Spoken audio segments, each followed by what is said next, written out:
All right. Good evening, ladies and gentlemen. It's another Saturday night.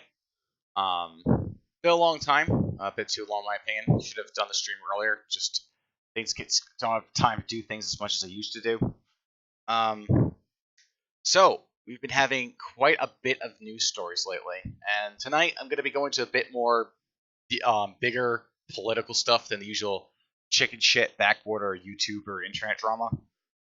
As you can tell by the topics selected. Of course, we're going to return to some older topics like Mercedes had an update recently. For those who don't know, Mercedes Carrerra is a pedophile that I frequently cover on the show due to her association with Gamergate and to the people saying that, oh, she's a good girl. She's our base porn actress. She didn't do nothing. It's been some developments on that case, and it's not pretty. Obviously, no, this is for the faint of heart. That's not the only pedophile we're going to be talking tonight. We're going to also talk about Jeffrey Epstein because why the fuck not? All right. So the first big issue I want to talk about relates to a topic that I'm not seeing enough people talk about, and it's not good that we're in this position where people are just being quiet on this. I see the chat's not very responsive right now. If you can't hear me, say something. If you can hear me, do say something. All right. Everything should be working. One of these days, I'll do a sound test before the stream is posted on it. But better late than never, I guess. All right. Let's do something real quick. Okay.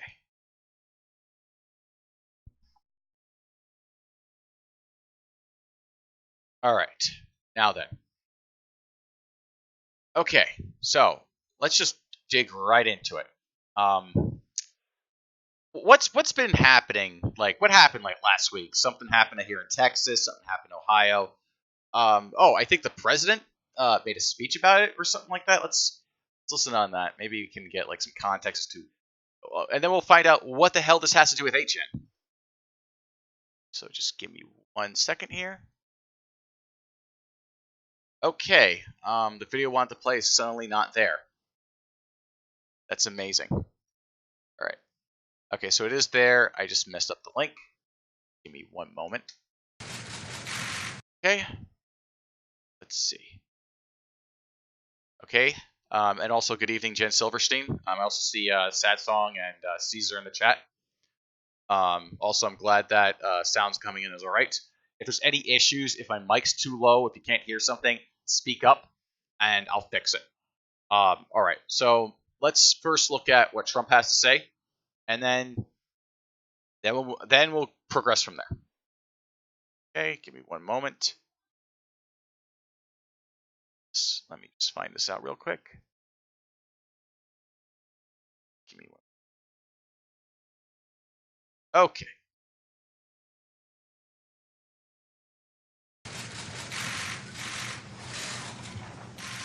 Good morning. Okay, that did not work. Give me a moment.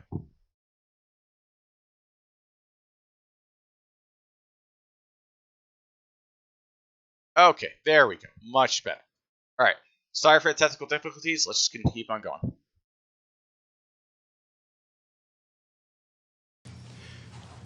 My fellow Americans, this morning, our nation is overcome with shock, horror, and sorrow. This weekend, more than 80 people were killed or wounded in 2 evil attacks. One Saturday morning in El Paso, Texas, a wicked man went to a Walmart store where families were shopping with their loved ones. He shot and murdered 20 people and injured 26 others, including precious little children. Then, in the early hours of Sunday morning, Dayton, Ohio, another twisted monster opened fire on a crowded downtown street. He murdered 9 people, including his own sister, and injured 27 others. The First Lady and I join all Americans in praying and grieving for the victims, their families, and the survivors. We will stand by their side forever. We will never forget. These barbaric slaughters are an assault upon our communities, an attack upon our nation, and a crime against all of humanity. We are outraged and sickened by this monstrous evil, the cruelty, the hatred, the malice, the bloodshed, and the terror. Our hearts are shattered for every family whose parents, children, husbands, and wives were ripped from their arms and their lives. America weeps for the fallen. We are a loving nation, and our children are entitled to grow up in a just, peaceful, and loving society. Together, we lock arms to shoulder the grief. We ask God in heaven to ease the anguish of those who suffer, and we vow to act with urgent resolve. I want to Okay, so that's some very passionate words about Trump, about a national tragedy. Two of them right after one after the other. I'm probably aware that most of you are aware of all this. It's not Trump's not really saying much here. A big flaw with Trump's speeches when they're scripted, as opposed to when he's at the fly, when he's at his best, is that it tends to be rather. I mean, I'm probably looking at this a little too critically, but from my perspective, it's way too droll. He's saying a bunch of nothing, like a lot of things that he thinks are red meat. And it's just I don't know. It's just oh my god. Oh, America's so great, so beautiful, so proud. We got some great things going on. Our children are so great, and it's just such a tragedy that has happened. Oh, little babies, little tiny orphans were murdered. Yeah, virtue, virtue. It's just it gets droll, it gets annoying, it's boring. That's not really why I'm playing this video. Um, but let me just continue here. thank the many law enforcement personnel who responded to these atrocities with the extraordinary grace and courage of American heroes. I have spoken with Texas Governor Greg Abbott and Ohio Governor Mike DeWine, as well as Mayor DeMargo of El Paso, Texas, and Mayor Nan Whaley of Dayton, Ohio, to express our profound sadness and unfailing support. Today, we also send the condolences of our nation to President Obrador of Mexico and all the people of Mexico for the loss of their citizens in the El Paso shooting. Terrible, terrible thing. I have also been in close contact with Attorney General Barr and FBI Director Wray. Federal authorities are on the ground, and I have directed them to provide any and all assistance required, whatever is needed. The shooter in El Paso posted a manifesto online consumed by racist hate. In one voice, our nation must condemn racism, bigotry, and white supremacy. These sinister ideologies must be defeated. Hate has no place in America. Hatred warps the mind, ravages the heart, and devours the soul. We have asked the FBI to identify all further resources they need to investigate and disrupt hate crimes and domestic terrorism. Okay, so here's where this problems start to creep up. It's not that Trump is condemning white supremacy. White supremacy is an issue, unfortunately, and it needs to be dealt with. I know Tucker Carlson.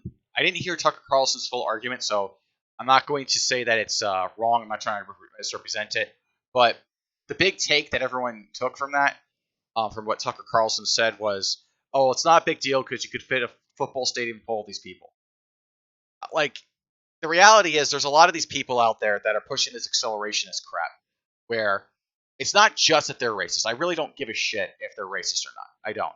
The problem is a lot of these people are thinking that any kind of society that we live in right now is going to be better than the one we have. So they'll justify doing any horrible, unconscionable, evil action that you can imagine, whether it's killing, whether it's committing murders, whether it's voting for parties that you believe are going to make the country worse, whether it's there's a whole bunch of shit that they're pushing. Even up to, I'm not joking, like a lot of them are Satanists and devil worshippers. A lot of them are into a lot of sick, disgusting things. Like a lot of them you might meet on Discord, they're called the siege fags. They tend to think of like other races as just being subhumans that are meant to be discarded. It's sickening, disgusting. And yeah, it happens a lot. Like a lot that it is an issue. Now, what you could debate is how big of an issue it is, because how many of them have there really been? Not a lot. Enough to be a concern, but is this widespread issue that we have to panic and freak out over, as the left is saying? No. But that's not really what I want to talk about, because I'm pretty sure that like everyone gets that murder and racial hatred are things that are wrong. I don't have to explain that shit. That's not the issue, and frankly, it's not really as big of an issue as like the left wants to make it out to be. The issue here that I'm having a problem with is that Trump's trying to say that we need to be this proactive push. Like he's saying that we need to get the FBI together and we need to root this out before it happens. Now that's some Orwellian shit right there. You're gonna stop crimes, but you're gonna prosecute people before they've even committed a crime. All right, but what does that mean exactly? Let's keep on listening. Whatever they need. We must recognize that the internet has provided a dangerous avenue to radicalize disturbed minds and perform demented acts. We must shine light on the dark recesses of the internet and stop mass murders before they start. The internet, likewise, is used for human trafficking, illegal drug distribution, and so many other heinous crimes. The perils of the internet and social media cannot be ignored, and they will not be ignored. What the fuck is Trump talking about? Like, I know he's old. I get it. He's an old man. He doesn't know any better. Look, what the fuck is he on about? He's going on about like the dark recesses of the internet and how we need to shine a light on it because this is where the crimes are happening. The murders are happening on the internet. Like, this is bullshit. Okay, and I'll tell you exactly why it's bullshit. Can the internet be used to facilitate crimes? Yes, of course it can be. Can the internet be used to do these engage in all kinds of illegal activities? Yeah, sure, it can. But they don't literally happen on the internet. They're not caused by the internet. These people who are disgusting and evil, they do it because it's something that you don't just wake up one day and say, I'm going to be a mass murdering racist. Oh, and I should know. I forgot to mention this earlier. I should know. Like, he's going on about the murderer in El Paso. That guy? Yeah, we get it. He's a white supremacist piece of shit. We get it. He goes about and he shoots up like a shopping center. But the other guy who also shot up a public place, he was a hardcore liberal socialist / Satanist. He said he would vote for Elizabeth Warren if he had the opportunity, and he even had he/him pronouns in his Twitter profile. That's not me bullshitting. Like, you might have heard this in the past where like there was a clearly right-wing guy that a bunch of conservatives said, oh, that guy was actually a leftist because he said he liked Bernie Sanders in a Facebook post. No, that's not what's going on with this guy. This guy is a hardcore leftist. It's been reported by everyone. That's not bullshit. So yeah, whenever you hear a liberal or some other socialist saying, oh, it's the right that's causing all the violent crimes, just point to guys like this guy, the Dayton shooter, the Black Lives Matter shooter, that bitch who shot up that YouTube place, and that guy who shot Steve Scalise. Like, those are all leftists. They can't get this idea that it's only the right wingers that are extremists that are doing violent crimes is a complete and utter farce.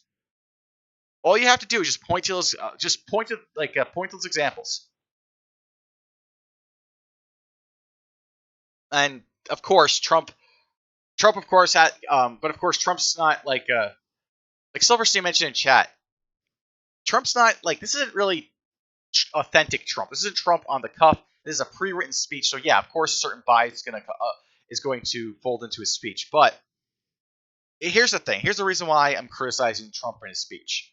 A lot of times when people talk about what Trump has to say, they do it wrong. Because 99 of 100 times... No, actually, no, let me rephrase that. What Trump says does not matter. I don't care if Trump says the most racist garbage he can possibly come up with in the recess of his mind. I don't give a shit about that. I don't give a shit if he says things that come off as racist either, like if he uses the word invested to describe a crime-ridden city. I don't care if he tells a bunch of senators to go back, and I don't care to debate if it's racist or not. That's a waste of my time. It's a waste of your time as well. What matters is what Trump does. because the media won't talk about his policies. Because overall, not in this case, but overall, his policies have been good. The economy's been doing well. He's been deporting illegals like he promised. He's been going ahead and saying he lowered taxes, and he's done a bunch of other stuff. A bunch of black pillars will go ahead and overlook all that, but it should be noted that for the most part, the most Trump has really done has been not changing much. And also, of course, I can't forget that the justices he put in place in the Supreme Court. Like, so if you're like a conservative, there's not really much of a reason you have to go against Trump. I mentioned this before in a previous stream that I have been a bit too critical on Trump, but then this comes out. I mean, let's just play that again. I'm going to go back just a little bit, about right here, 425. I'm going to play that again just to refresh people's memory. Then we're going to go a little bit further than that. The internet, likewise, is used for human trafficking, illegal drug distribution, and so many other heinous crimes. The perils of the internet and social media cannot be ignored, and they will not be ignored. In the 2 decades since Columbine, our nation has watched with rising horror and dread as one mass shooting has followed another, over and over again, decade after decade. We cannot allow ourselves to feel powerless. We can and will stop this evil contagion. In that task, we must honor the sacred memory of those we have lost by acting as one people. Open wounds cannot heal if we are divided. We must seek real bipartisan solutions. We have to do that in a bipartisan manner that will truly make America safer and better for all. First, we must do a better job of identifying and acting on early warning signs. I am directing the Department of Justice to work in partnership with local, state, and federal agencies, as well as social media companies, to develop tools that can detect mass shooters before they strike. As an example, the monster in the Parkland High School in Florida had many red flags against him, and yet nobody took decisive action. Nobody did anything. Why not? Second, we must stop the glorification of... Okay, so let me get this straight. Trump wants to work with the Department of Justice and big tech companies. Remember, guys, not too long ago, Trump was complaining about big tech being a menace and a nuisance? Yeah, he picked it up from the conservatives. Like, he tweeted out the hashtag Stop the Bias. Like, remember that? You guys remember that? And like how Google and Facebook and Twitter and YouTube and all these other all these other websites are censoring things, and how we have to let everyone have their say, etc. Now he's saying, oh, you know what? No, I got that wrong. I need to work with them to screen out and stop mass shooters. I need to go ahead and make sure that you can't post anonymously because we don't know if you're going to shoot a place up or not. We got to know that. We got to find out about it. What the fuck is wrong with this guy? And this isn't some dumb rhetoric he's saying. This is something that, like, last Friday, even, he had a meeting with the big tech companies on that. He went ahead and he worked with the Department of Justice, and he's talking to people, and that's where policy first starts. He starts talking with people around him, people who may or may not believe in the same things he does. And Trump is a little wishy-washy on a lot of issues. And, of course, I mean, I don't get it. Why would you do this? Like, what this means is, in order to screen out mass shootings before they happen, you're not going to be able to post on the internet anonymously. You're not going to have a pseudonymous account. You're not going to be known as, say, Jen Silverstein, Caesar the Ape, or Sad Song. You're not going to be able to post as whatever name you want. You're not going to be able to go on image boards and have no identity whatsoever. You're going to have a real ID. That's how they're going to do it. They're going to make sure that everyone is known by somebody. And if you think that you can escape to things like Tor, stuff like that, they'll root those out too. They'll take out people. Like, this is the state we're talking about. They will root out the mainframes from the houses in your homes. They'll use some kind of eminent domain clause to do that. Guarantee. If they don't get the companies to censor you, the government will. And they have guns. And you won't soon. Because that's another thing that's happening. I guarantee that gun control is going to increase. And yeah, there are some sensible gun control laws that I could get behind in theory. But not with this current regime. At all. Because this is insane. Do you trust the government? Do you trust the state government? I mean, we're going to get to Epstein soon in a moment, but right now, do you trust the state? I don't think so. I don't think anyone here trusts the state government to be the good guys, the good boys in this fight. I don't think anyone's going to like it. And I warn people about this because people are like saying, "Oh, we should petition the federal government to regulate the internet so we don't have tech companies censoring us." What a brilliant suggestion! I mean, there is a certain logic to it. I get it. I shouldn't entirely say the idea is dumb, but I don't know, guys. I think that essentially we just got to hold on to what we can for the time being and hope for the best because it's going to go away soon.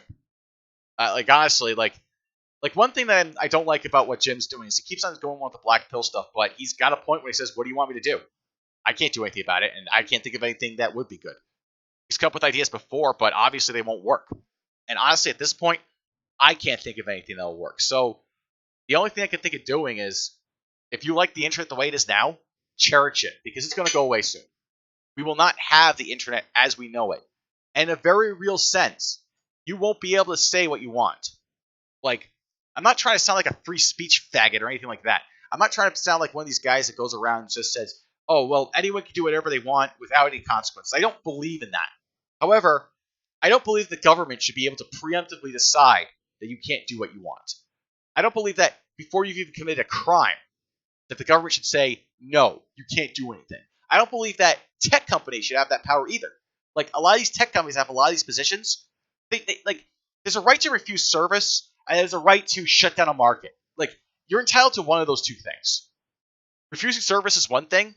Going on with this, and I'll get to that in a moment, because it's not just Trump I want to criticize on this, because Trump's got a really bad response here. Yeah, sure, it was scripted, sure, but that doesn't excuse what he's saying. That doesn't excuse what he's enacting. It doesn't, and he needs to be called out on it. And he needs to be, there needs to, I don't know how else to put it. And honestly, it makes me, because honestly, this right here, if Trump's going to go ahead and he's going to strip anonymity, he's going to censor and regulate the internet, he's going to do stuff like that, then yeah, I can't vote for that guy. I'm not voting for Trump if he's serious about this. I'm not for accelerationism, but if we reach a point where, oh, well, we can't ever criticize Trump because otherwise Hillary will be in office. We can't not vote for him. We can't have any penalties against this guy because, Hillary's going to get elected. If Hillary is going to meet, I swear, it could reach the absurd point where Trump could launch a nuke on okay, I was going to listing a major city might not be the best example because a lot of them are just terrible, but okay, Donald Trump could launch a nuke onto an orphanage full of children, and the response to that would be, yeah, well, you got to vote for the guy anyway because otherwise Hillary will be elected. Come on, you don't want Hillary in office. No, I'm sorry. There's a certain point where that no longer applies. And you know what the line in the sand for me is? If he enacts these policies that he's talking about in the speech, if he goes forward with this, yeah, we got to go ahead and censor everybody. If he starts pushing laws or, what is the thing? Executive orders, making that a reality, not just talk, then yeah, I'm not voting for him, period. That's it. No. There's a certain point where you just got to say no to the entire system. The system is too far fucked up. You're an idiot for engaging in it, and you need to be told that no, that's stupid. It's just so dumb. It's like saying, oh, well, would you rather get eaten by Cthulhu, or would you rather get eaten by the devil, or would you rather have your soul eaten by Cthulhu or the devil? It's just, there's a certain point where it does not fucking matter, and you got to pick a third option. No, Yang Gang. Yang Gang is retarded. That's not that's like saying, oh, well, both the options are terrible, so I'm gonna take a bunch of shit and smear it on my face. That's, Yang Gang is just dumb. There's no other way I can explain that. Yang isn't a serious candidate at all. But I'm not gonna be talking about the elections tonight. There's some other dumb stuff that Trump says here that's just absurd. Violence in our society. This includes the gruesome and grisly video games that are now commonplace. It is too easy today for troubled youth to surround themselves. You know, it's funny. It's funny. Trump mentioning the video games thing. uh, man. Fucking hell. I mean, just wow. I mean, it just really shows. It just really shows the fucking patheticness of like the stupid Gamergate movement. Like all these SJWs are against video games. They're gonna come for our games. They're gonna censor us. Like right wingers have been doing the same fucking thing. Like not the same way. I would prefer the standards of the right over the standards of the left any fucking day of the week. But I mean, when you really think about it, this whole violent video game scare, there's a reasonable take on that where you could say, okay, we don't want children having access to those games. So, yeah, I could say, okay, yeah, I can agree with that. But we get past that point. Like this idea that video games are like responsible for mass violence or whatever. And yeah, maybe there's some other objections you can have against violent video games. I'm not saying that it's all unreasonable. But to say that, you know, these violent video games are the cause of mass shootings is retarded. Like fuck that shit. Like no, there's no evidence that supports it. It's not coherent. It does not conform to reality. And here's Trump saying, "Oh yeah, violent video games are a problem." I think he goes on to say, let me just continue this. Themselves with a culture that celebrates violence. We must stop or substantially reduce this, and it has to begin immediately. Cultural change is hard, but each of us can choose to build a culture that celebrates the inherent worth and dignity of every human life. That's what we have to do. Third. Okay, so here's a bit of consistency here. Like we have to, it's not just video games. You can't have violent video games. You can't have violent anything. You got to respect the dignity and human worth of all life. We got to be more politically correct. We got to be more woke, guys. Ugh. You know what this translates to. You know what this goes to. It's not just, hey, you know, maybe we should tone down the violent crap and get rid of some of the proliferation of like sexuality in the media. Yeah, there's merit to that, but you know it's not going to end there. You know it's going to go further. You know that whenever these things happen, it's always the liberals that get to set the standards. Like it's never the conservatives that get to set the standards. It's never the case of where okay, we're gonna have regulation that makes sense, and we're gonna have things that put things in. No, it's not. It's gonna be, oh, is this racist? Is this sexist? Is this transphobic? It's gonna be shit like that. You know it. I know it. It's always going to come down to whether or not it's discriminatory. That's what it always leads to. And of course, when they say when it's discriminatory, oh well, you know, use gendered pronouns. That's sexist. What you're saying that Bond can't be a black guy? That's racist. It's gonna be shit like that. And why they think that this soft, cucky, just oh well, if you don't like kind of attitude is going to be a good idea. I don't know. I just don't think it's a wise idea for Trump to be going this direction. Like, he reads the speeches before he says them, right? Like, he's not arrogant to the point. Like, he's not arrogant to the point where he just doesn't read. Is he? All right, let's keep going. We must reform our mental health laws to better identify mentally disturbed individuals who may commit acts of violence and make sure those people not only get treatment, but when necessary, involuntary confinement.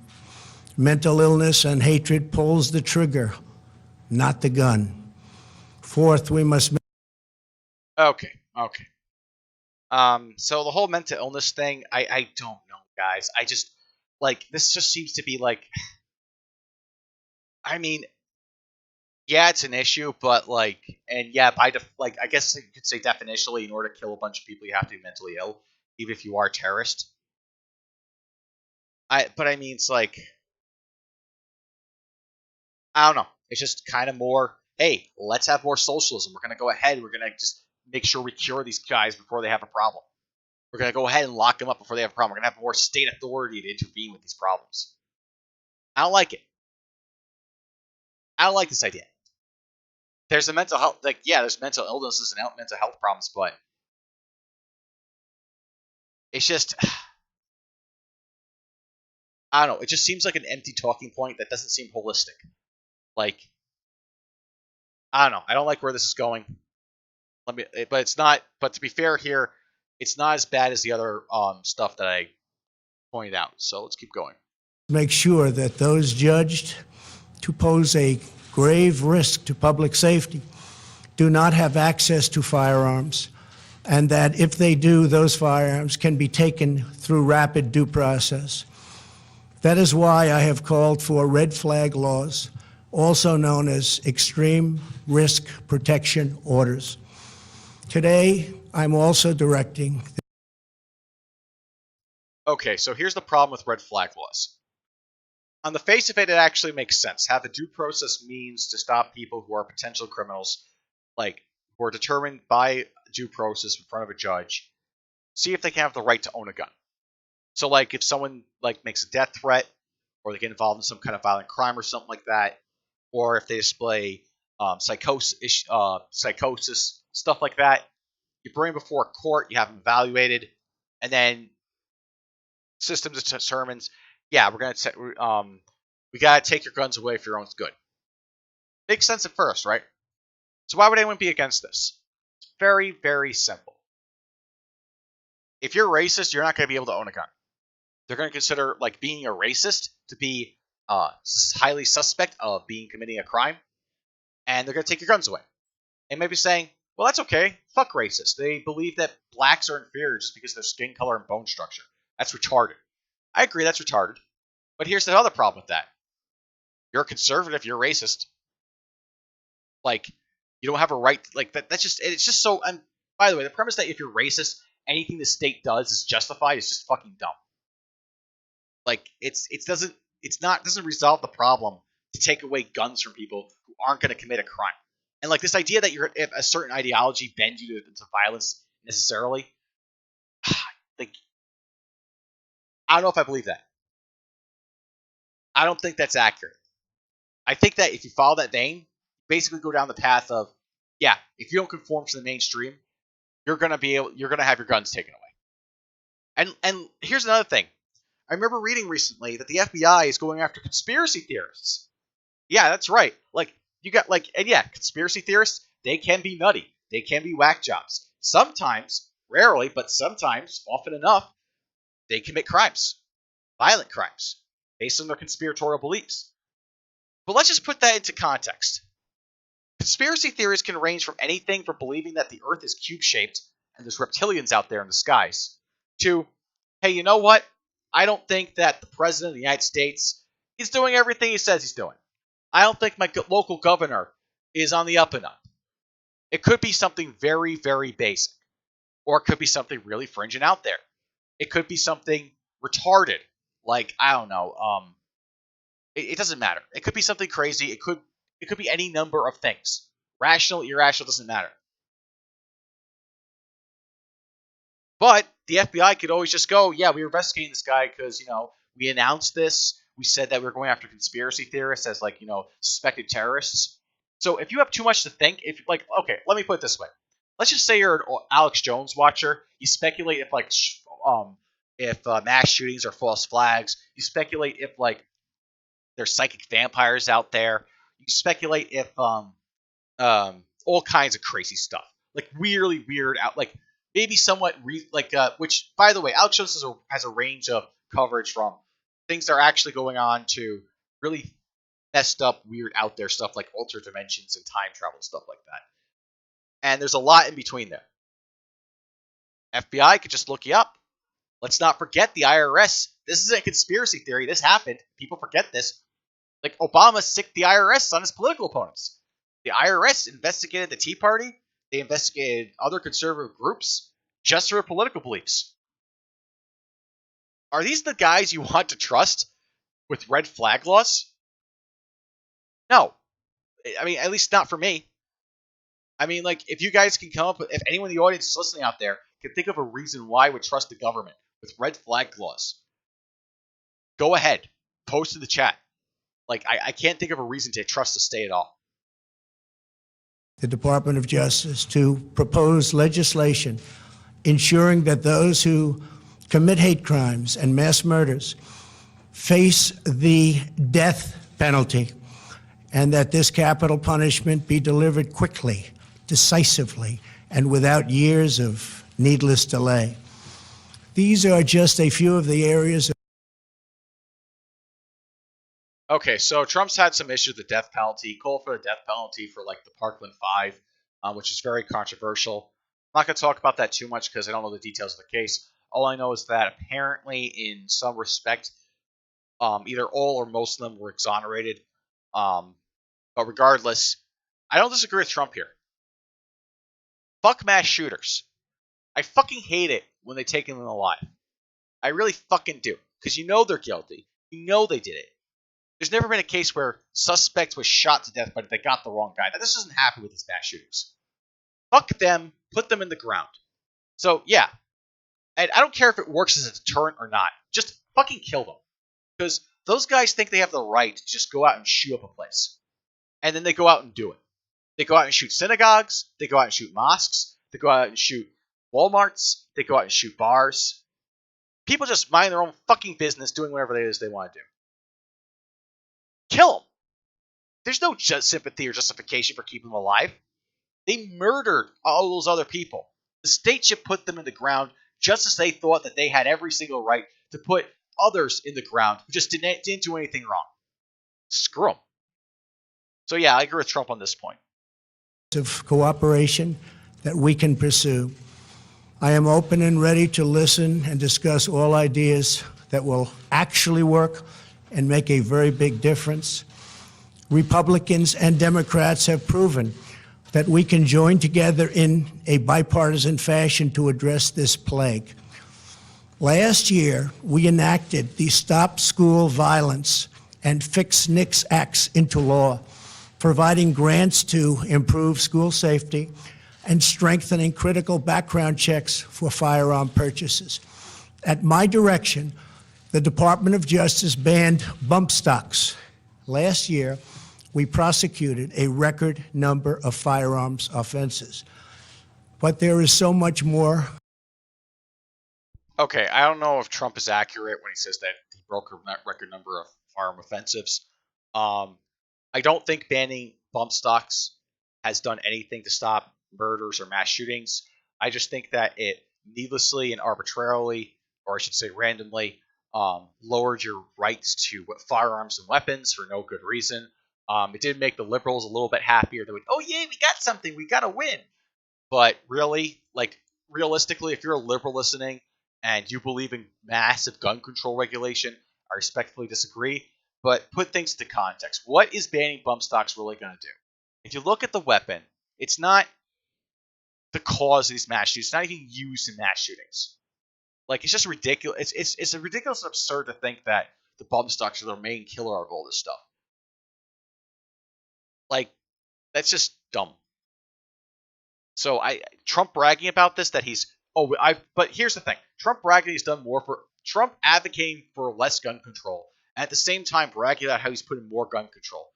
Honestly, I don't buy Trump's against gun control. I think Trump wants more gun control, and he would like it at the levels that the Democrats have liked it. He slipped back when the Parkland shooting happened. He said, oh yeah, we should make it so that way it's anyone under 21 can't own a gun or something like that, or anyone under 18 can't own a gun.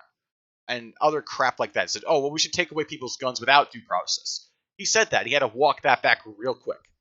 So yeah, I don't buy that Trump's against gun control. I don't. And yeah, I've said it on the stream. I'll say it again. Yeah, there's some gun control regulations that I would agree with under normal circumstances, but like right now, I don't think is the time to advocate for gun control laws because they're just not going to be enacted fairly, not going to be acted correctly. And again, I don't fucking trust the state, and I don't think anyone should trust the state at this point. That we have to do. Now is the time to set destructive partisanship aside, so destructive, and find the courage to answer hatred with unity, devotion, and love. Our future is in our control. America will rise to the challenge.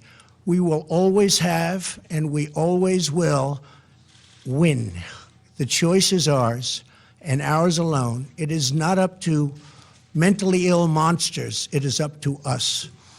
If we are able to pass great legislation after all of these years, we will ensure that those who were attacked will not have died in vain.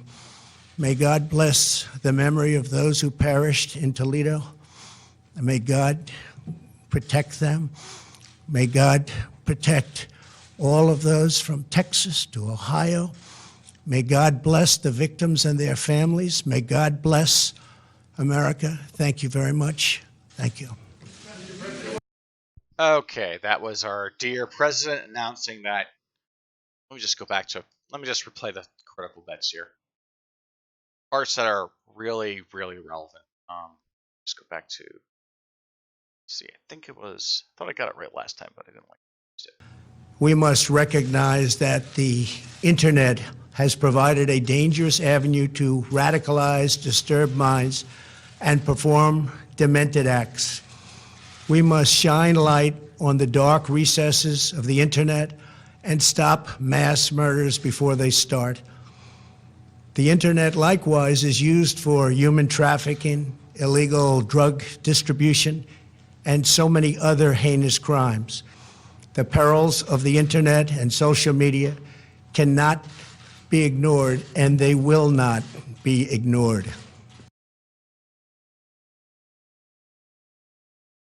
Okay, so there's Trump saying that, we got to go after the internet. The internet causes crimes. Internet causes crimes. And unless we do something about it, it's going to result in peril. It's going to result in more mass murders. Fuck you. You don't know what you're fucking talking about. Like, he just doesn't. And there's just. And again, what's this going to look like? What's this going to lead to?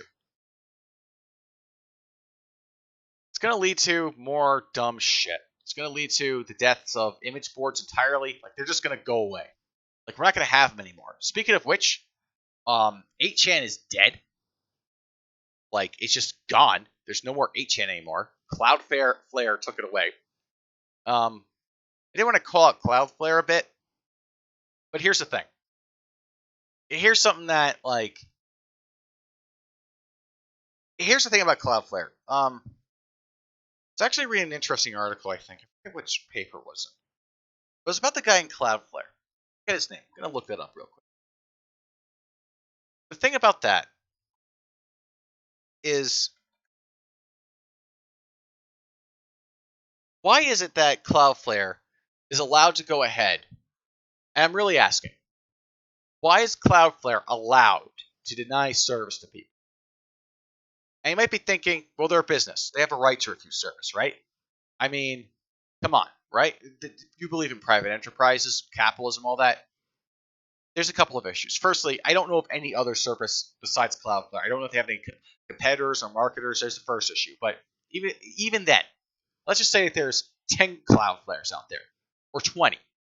It's a thriving market of competitiveness. Why should a company that is designed to protect property, like, we're not talking about a company that's designed to sell you shit, or a company that's designed to, like, provide you with things, or like, could be things you need or want, etc. A company that's designed to go ahead and protect you from vandals. Because what Cloudflare does is it prevents distributed denial of service attacks, which causes your websites to go down, which causes you to be unable to use the internet, etc. Why is that company allowed to go ahead and say, hey, you know what? You have the wrong political views, you're gone. Or, hey, you do something that's we think is immoral, but it's perfectly legal, you're gone. And the issue there is like, hey, buddy, you better because the implication is, if you don't agree with their politics, if you don't agree with their morality, if you don't agree with their opinions on things, then you have to do what they say. And why would I take issue with that? Why would I say that's a problem? Well, the reason I say it's a problem is I don't care how politically incorrect, how immoral the person is. I don't care about that. The person is paying for protection against malicious actors that are going to destroy their website, that are going to destroy their services. It's not a case of where they're getting for free and they're asking for handouts or whatever. No, they're paying for the service of protection against them, against real dangers and real threats for people who will want to break the law, brazenly break the law, and destroy other people's shit. And then they're saying, you know what? We think your shit is shit, and you don't deserve to have a platform anymore. You don't deserve to have a website. You don't deserve to have a blog. You don't deserve to have an internet forum where people can shitpost. You're gone. You're done. And there's nothing stopping Cloudflare now from doing that because before the CEO was like a big free speech faggot. He was like, oh yeah, everybody should have a right to say everything they want. We can't take a website away from them. But he's like, well, we have to make delicate decisions now. It started with the Daily Stormer because Daily Stormer released a very disgusting piece on the Charlottesville Heather Hay murder, where he was celebrating her death, which that's retarded. Like, why would you do that? Um, that's great, Andrew England. They did so many favors. It's so many favors to the world there. But the CEO was like, oh, but people like pressured Cloudflare to take it down, and eventually Cloudflare did. Now they can use the pretense, oh well, the Daily Stormer lied about us. I don't give a shit. The reason they took it down was because they couldn't handle the PR pressure. Companies lie all the fucking time about this shit. So what about 8chan? Well, in the case of 8chan, they decided to shut it down because one of the shooters, there's two shooters. There was one that was a socialist / Satanist, and there was another that was a white supremacist. Now you might notice that me is not talking about the Satanist guy because why would they? The guy was only on Twitter following all these left-wing journalists getting radicalized by them, quote unquote. Oh, for fuck's sake, that's just such a stupid thing to say. Like, I don't believe either one of these people were radicalized. They were both fucked up individuals that there's not one single component you can say led to their destruction. Like, apparently they were both had weirdos for parents. They both were autistic and didn't have any kind of friends or anything like that. They were isolated. So they got a lot of dark thoughts in their head. It's not just one thing. It's like saying that the Columbine shooters snapped because of one thing, because of bullying, or because one of them was taking too much Xanax or some shit like that. Like, you actually look at these things, it's really more fucking complicated than just any one root cause, like the internet. And frankly, I don't think the internet so much as made them that way, so much as they sought this shit out and they moved to that way. Like, but some people disagree. And one of those people would be the next subject I'm going to talk about tonight. The creator of 8chan. Yeah, imagine that. Imagine this plot twist. Get another free speech faggot that goes ahead, makes a website, makes a lot of money off of it, and then he goes ahead and he says, hey, you know what, you guys? Fuck you. I'm going to take a knife and I'm going to stick it right in your back. This guy can eat shit and die. I'm going to go over him in a moment. Just some notes I have to get together. Give me one quick second. Let's go to his Twitter. Start there. Actually, no, let's not start there. Let's start with a New York Times piece. Yeah, you know it's good when people who stand for the anonymous, the people who stand for free speech, they're going to the fucking New York Times for help, for assistance. Yeah, real great there, Frederick. You always have to put your fucking face right in the fucking limelight, just like you did in Gamergate, just like you did a year before Gamergate. We decided to put yourself on the news because you're in goddamn condition. A fucking piece of shit. This guy really pisses me off. He's always been one of these smug, arrogant cunts that thinks because he can run a website and can code, which, by the way, this guy can't code for shit. That's why he stopped coding altogether. That's why Infinity Next never developed. Everyone likes to blame Joshua Moon of Kiwi Farms for that failure. And yeah, he deserves shit for that. He deserves shit for a lot of things. But here's the other thing. Here's the other side of the coin. The other side of the equation was that Joshua Moon was only half of that equation. Joshua Moon was let go relatively early. This fucking faggot that you're looking at right here, the only code that he ever developed for a website was the goddamn CAPTCHA that was eventually fixed by somebody else.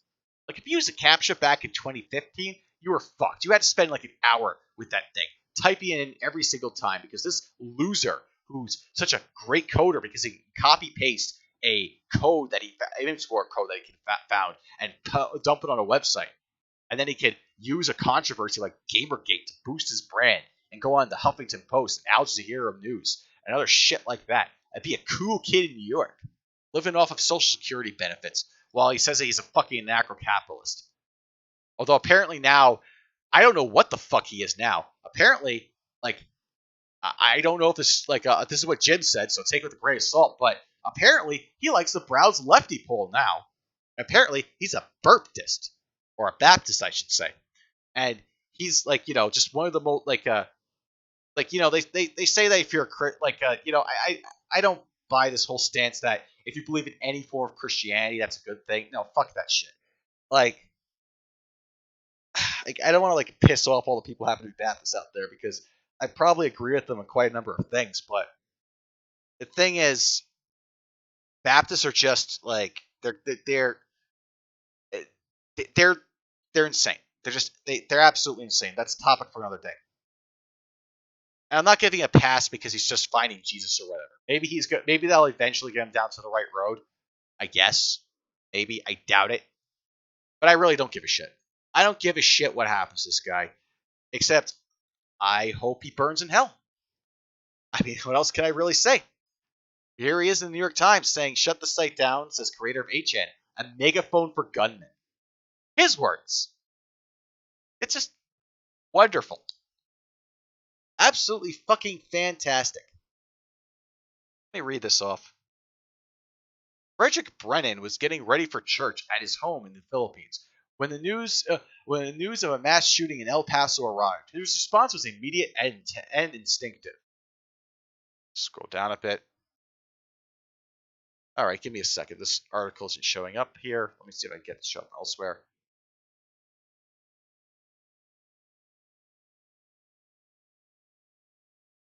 Okay.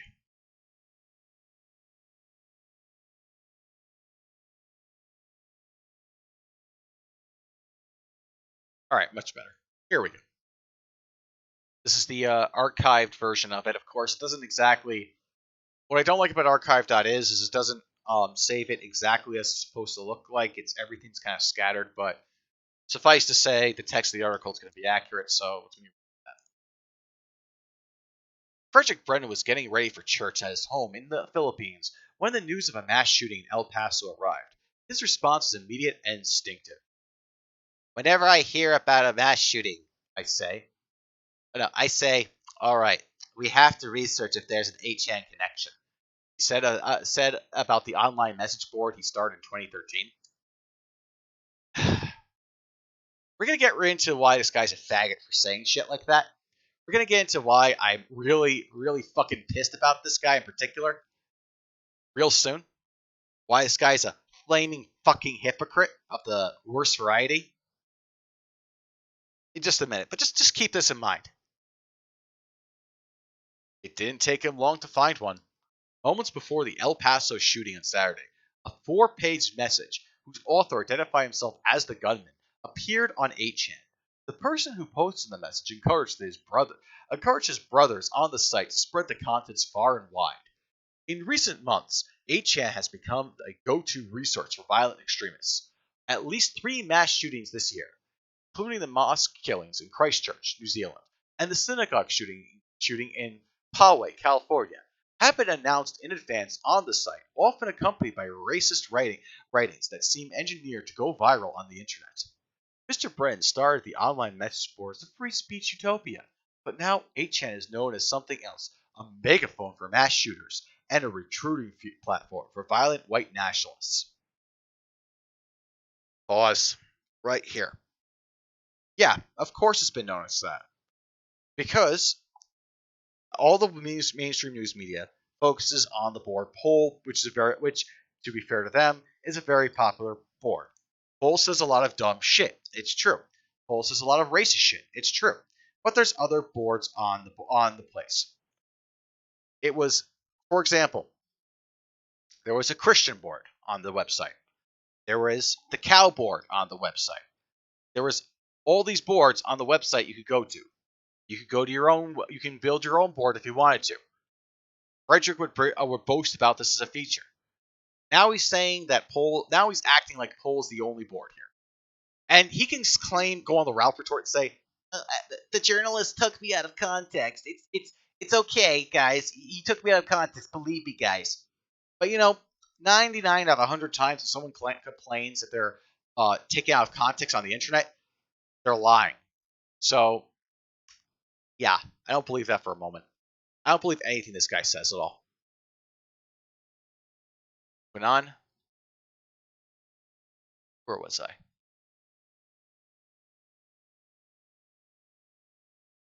In recent, I read that paragraph. Mr. Brennan started the online message boards. All right, read that one as well. And 8chan has become a focal point for those seeking to disrupt the pathways of online extremism. On Sunday, critics characterized the site as a breeding ground for violence, lobbied the site's service providers to get it taken down. One of those providers, Cloudflare, a service that protests websites against cyber attacks, said it would stop working with 8chan on Sunday night, and the site went dark about 3 a.m. Eastern Time. And Mr. Brennan, who stopped working with the site's current owner last year, called for it to be taken offline because it leads to further violence. Here's another issue I'm having with this. The argument that 8chan, the shit posting board, like it's causing the violence.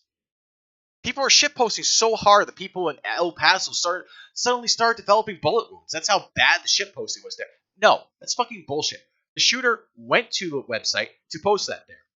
I might be thinking, well, he wouldn't make the shooting if it wasn't for 8chan. The New Zealand shooter live streamed his murdering, massacring rampage onto Facebook. Are you fucking kidding me with this shit? Are we advocating to take down Facebook? Where other crimes have also been uploaded there, like when those black kids, bullied that autistic white kid, tortured him and shit. Are you fucking kidding me? Like, this guy, this motherfucker here, Frederick, he would always say, in response to any kind of activity that he didn't approve of, including disgusting, filthy shit like child porn, disgusting, filthy shit like stealing people's money and credit card information, not like swatting people, not the not the phone false police reports, shit like that. You go like, oh, it's not my problem. They're just people who come to the website. They're just posting that. I'm just gonna brush it aside. And he was well within his right to do so, frankly, because if you have a website anyone can come and speak there, and people start doing illegal shit, and you have to kick them out, that's not your problem. Like, that realistically, that isn't your problem. So no, the old position was correct. This new cucked soy boy bitch position that he's taken up, where he's just saying that, oh, I'm responsible for these guys going ballistic and shooting up people. That's just fucking retarded. Like, right now, someone can go into the live chat of YouTube, and post links to I don't know, malware websites. Am I responsible that happened? Now you could say, well, if you leave it up. Well, I'm not talking about whether or not you leave it up or not. I'm talking about if you post it there in the first place. Like, this can happen to any fucking website, and he knows full well that 8chan does not have the resources that Facebook or Twitter or YouTube or any of these other websites that can take things down like that have. He knows there's going to be a limited number of moderators that are going to be able to take care of this shit. So when he says that, oh yeah, 8chan's to blame, he's just so full of shit. And I'll prove it, because I got a really fun fun trip back to memory lane that I'm going to play here. And it's going to draw a real stark contrast to the shit he's saying now. Like, seriously, this guy is so full of fucking shit. And of course, he's gonna say, "Oh, I had a change of mind. I found Jesus, and he told me that the 8chan was what was doing it." Get fucked, you retard. Like, seriously, I have no sympathy for this guy at all whatsoever. Like, I do not. I think this guy is one of the worst people that have gotten any kind of there's this big use of the term clout chasing nowadays. And I'm not sure how I feel about it, because a lot of times people use it to mean, oh, if you do anything I don't like, you're a clout chaser. But that's not what it means. I think it's a useful one, because in his case, he's been a clout chaser for a really long fucking time. He's been trying to get on, he's been on the Ralph Retort. He's been in New York Times. He's been in like a bunch of places. Because here's the thing. Okay, so Mr. Frederick has an opinion. What's wrong with having an opinion? Well, the thing is, which looks better? 8chan just got kicked off by Cloudflare for no goddamn reason to. Oh, wait a minute. Even the owner of 8chan says that even the founder, the guy who created 8chan, is saying the website has gone too far and we need to take it down. They're using his opinions and his talking points as a reason, a justification as to why the website should be taken down. And he's going to them openly. It's not just this New York Times piece. Okay, so I'm going to keep reading this. 1 second, please. Okay. Let's see. All right, I'm not going to read the whole thing. It's not worth my time. It's not worth the time or your time for me to read every single line. Well, let me just focus on the quotes here. Shut the site down, Mr. Bren said in an interview. It's not doing the world any good. It's a complete negative to everybody, except the users that are there. And you know what? It's a negative to them too. They just don't realize it. Let's see what else he has to say about it. Goes on about like the history of the shit. It goes on about the Gamergate shit. Which, yeah, it always comes. It's funny. Everything like, everyone wants to forget Gamergate, but all these fucking things go back to Gamergate. It's like poetry. It rhymes. Going on here. Some quotes from the Anti-Defamation League agree with Studying Brave, says Caesar in the chat. Yep. Jonathan Greenblatt. 8chan is almost like a bulletin board where the worst offenders go to share their terrible ideas, said Jonathan Greenblatt, the chief executive of the Anti-Defamation League.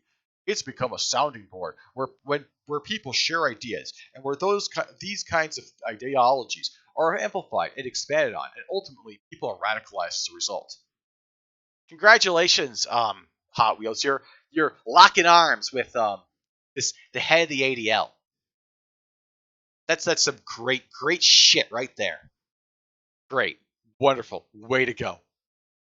Could I mean, honestly, he'll probably like do if he ever goes on live stream. I bet this is what he'll do. I'll bet he'll like wear a t-shirt that says "fuck white people." Like, fuck this guy. Can't stand this fucking poser.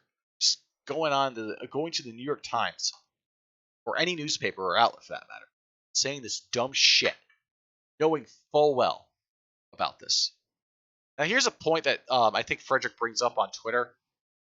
Like, the site remains nearly completely moderated, and its commitment to keeping up even the most violent speech has made it a venue for extremists to test out ideas, share violent literature, and cheer on the perpetrators of mass killings. Users on 8chan frequently lionize mass gunmen using jokey internet vernacular, referring to their body counts as high scores and creating memes praising the killers. Yeah, because, if you go to a place like, say, hang on a second. Go to, say, whatchamacallit. Oh, just a little website a lot of people are familiar with.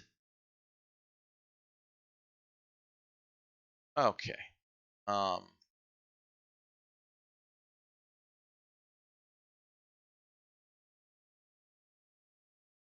See if I can pull it up.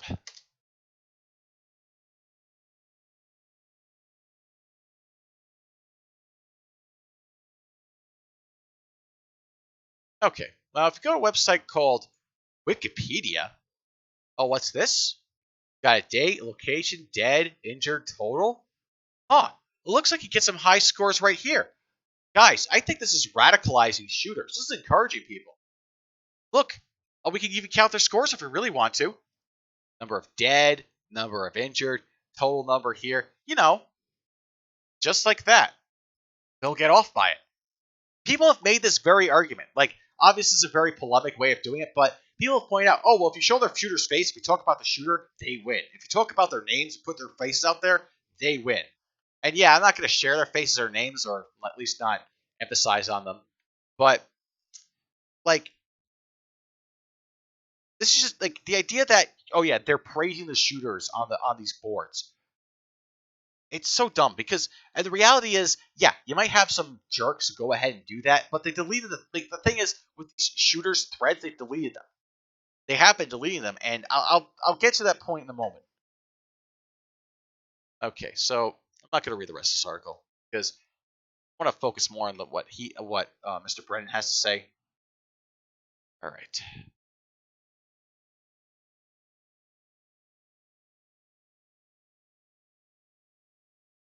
switch to that.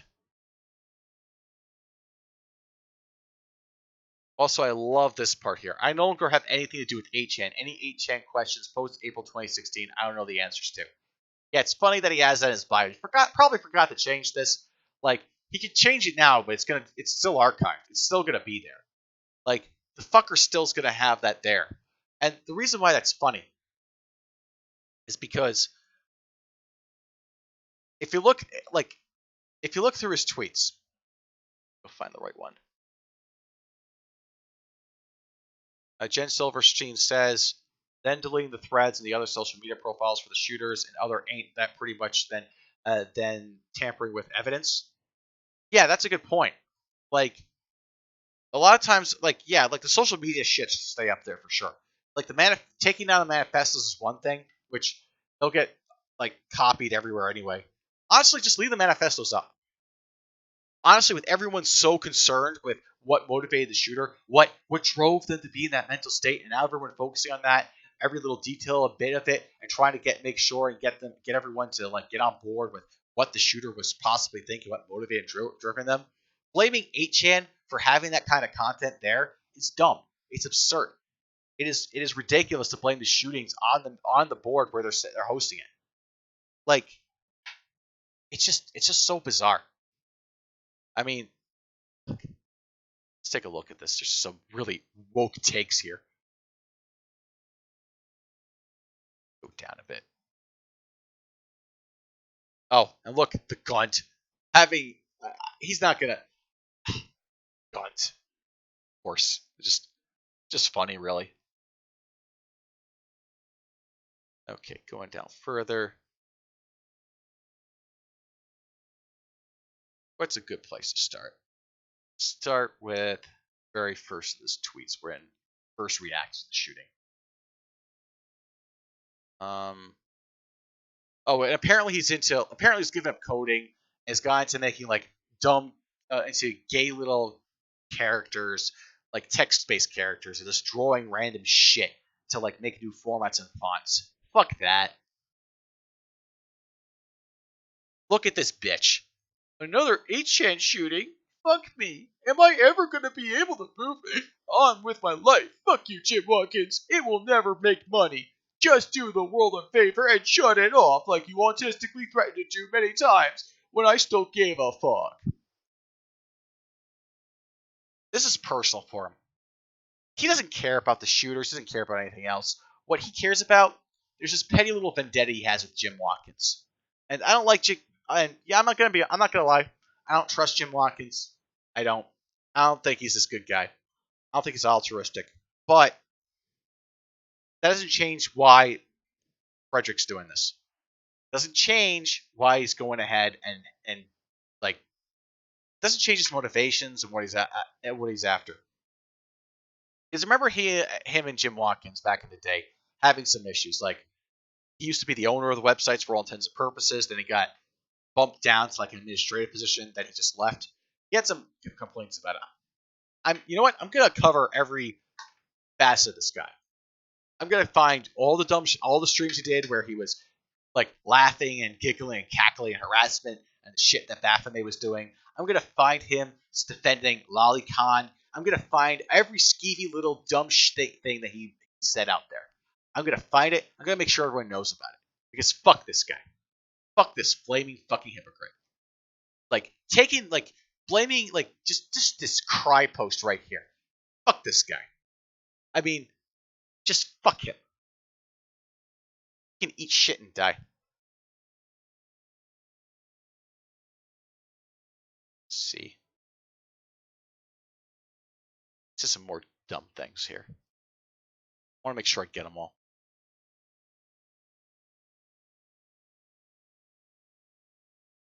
Okay. Let's see.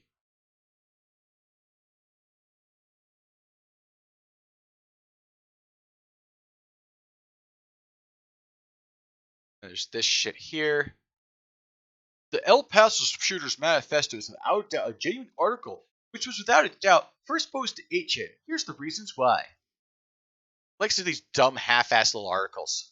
Like he's a journalist or some dumb shit like that.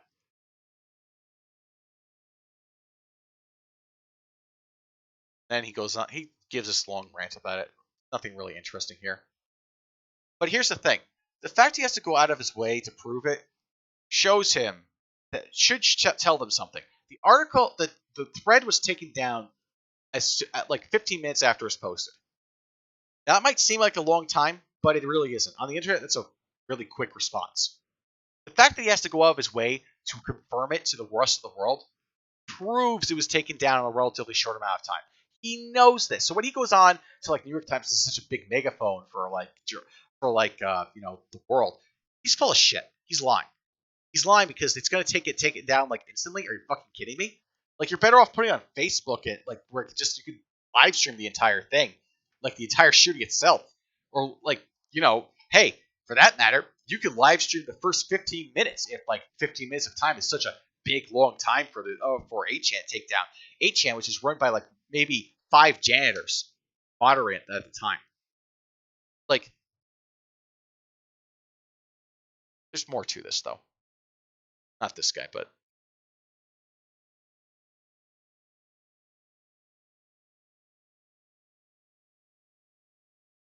okay. Some other ones I want to get to. There's also and here's the thing.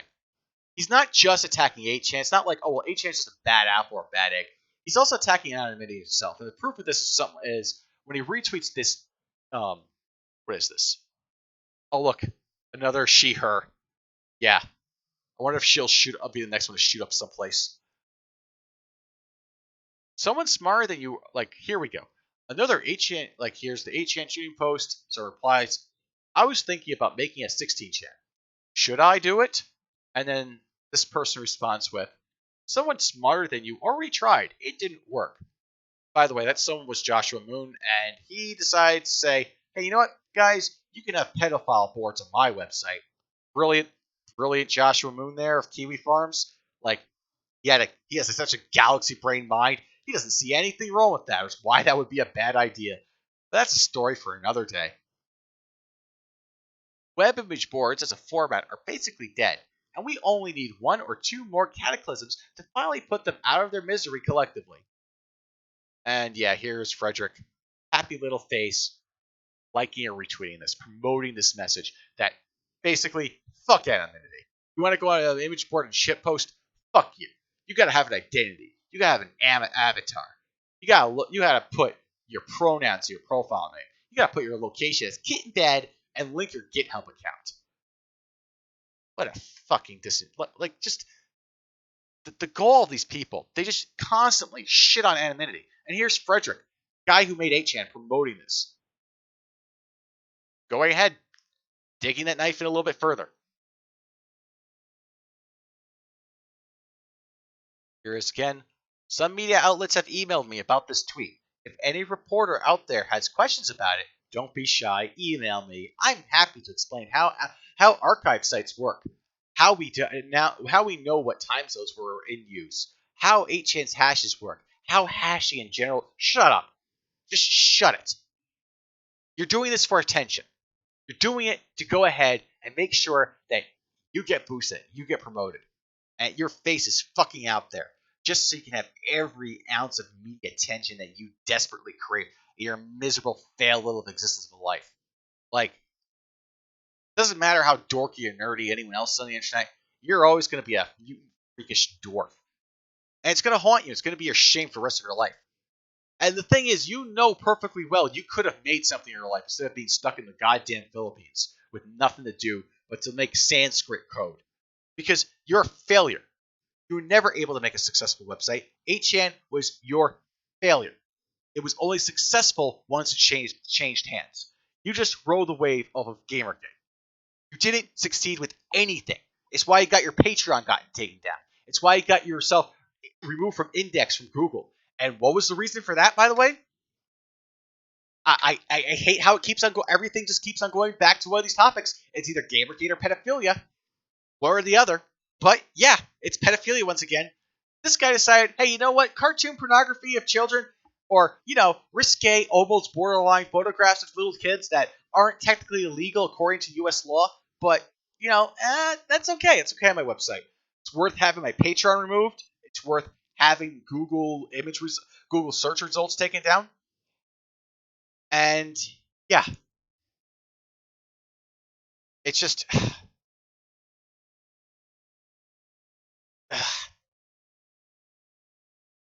I fuck this guy. Like fuck him. Like I'm just so frustrated like seeing shit like this. And it's one thing for a guy to be an e-celeb. It's one thing for a guy to be a faggot. But this is just like a whole other level. This is a level of just burn everything out now. Medicare Fembot asks who dude what now? All right, so this guy here, Frederick Brennan, we're talking about. He's the mutant dwarf that you see here. Looks like this smug little face on. He decided to twist the knife right into 8chan. If you're wondering why 8chan is dead, he's kind of responsible. Him and a few other people. I would say it's him, the guy, the CEO of Cloudflare, and honestly, and there's also, of course, the articles, the journalists, and the other usual suspects. The people have been chipping away at 8chan, destroying its reputation bit by bit, smear by smear, anything that they could get at. But this guy betrayed the people that made him famous to begin with. This guy, the people that he built himself off of, the Anons who post on those boards, the people that gave him money for his project, the people who believed in and supported him. This guy decides to go ahead and just go against all that. And there's some other tweets there. It gets more interesting as we go on. Look, here he is using his credibility as the guy who created 8chan in order to boost himself and his narrative. As I told this other guy, 8chan should only be shut down due to Jim's chaotic administration. 8chan is full of incitements to violence. Literal mass murderers are using it, but they don't even seem to care. Embrace infamy, the edgelords who run it, they say. They're laughing with Brenton. Yeah, it's funny you should mention that, because I got a long fucking memory.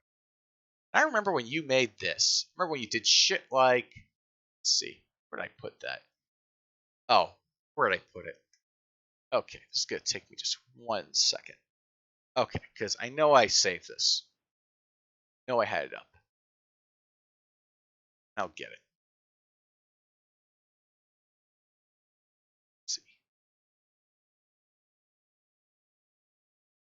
Nope, that's not it.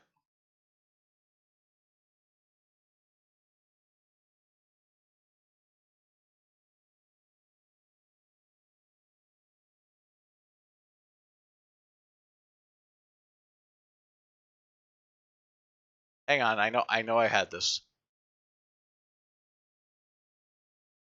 All right.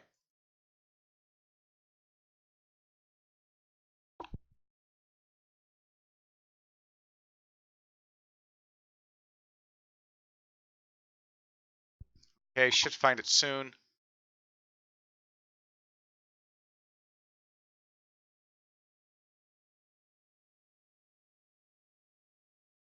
Oh, damn. I can't find it. I had it up before the stream. I know he said this. I know he said this in 2 other tweets. They're probably still up on his Twitter. Let me just make sure. All right. Well, that actually does give me an idea. Okay, I'll get it. Don't worry.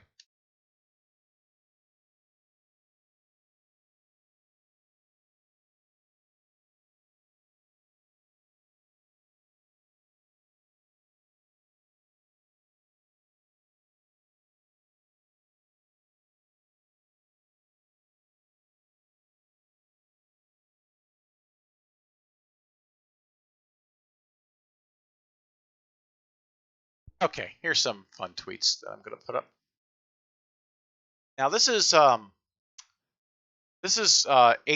Beat That. That's Frederick's personal account, but he also had a business account once upon a time. Let's see. Now I know he posted this.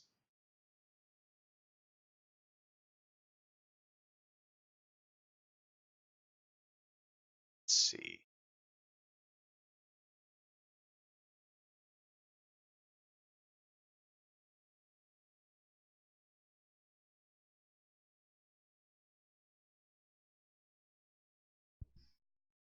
Again, man, I can't find it. Okay. All right. So basically, I'll if I find it, I'll post it up later. But what he used to do back in the day was he didn't used to be this way. He didn't used to say that, oh, well, how dare people post mean, hateful, awful things like manifestos on there. Um, what he used to do was he would boost his brand based on people saying that his website was a den of harassment, saying that there are doctors on the website, people making death threats. He would brag about this shit. He would go ahead openly say it. And you could say, well, that's different from mass shooters posting manifestos. Yeah, it is kind of different from mass shooters. Is it really? Like, I think the difference is immaterial. I'll get to that in a moment. In fact, let's skip all that. Let's skip the tweets. There's more tweets I could go over. Hang on a second. Let's just go here. What's this here? I know what this is. This is a post on Kiwi Farms, which I'm not liking Kiwi Farms nowadays. I'm not gonna lie. I don't like how there's this attitude now that it seems more like a tribe of people as opposed to like a place where you can just dunk on and laugh at e-celebs like it was used to be. It seems like they're forming groups that are factually up with like comic gators and I stand with dick faggots and other shit like that. But on this point, on this thread, in response to Hot Wheels, I think I think they're mostly correct. Like people did not react well here when Hot Wheels, and this is him. Like this might seem like a joke, this verified symbol, but no, that is actually Hot Wheels. And I don't know why you link a Kiwi Farms account with your real account if you're using Kiwi Farm. It's kind of dumb, but here's his statement. I obviously understand shutting down an HN won't stop mass shootings. However, it would, however, push message boards full of users who incite violence underground, making them harder for non-tech savvy people to access and set up. The problems are obviously structural and societal, but it would be a somewhat effective band-aid. Yeah, he's definitely a faggot from Lefty Pole. Like, structural and societal problems. Fuck you. Alright? Just fuck you with that dumb shit. Like, here you're not just attacking like mass shooters and posting up manifestos. You're attacking the entire website. It's impossible to separate the two. You're attacking any kind of image boards because the same problem will happen to any other image board. Any other image board gets big, the most popular board, let's just say it's B, random. That's gonna get shut down because anyone can post a manifesto on there and shoot up a place. So yeah, some some guy decides to use HN to announce his crimes. Just ugh, what's his next point? The journalist I spoke with somewhat conflated slash poll with HN in general. Nah, I don't think that's it. I don't think that's it at all. I don't buy this one. I don't believe this one at all.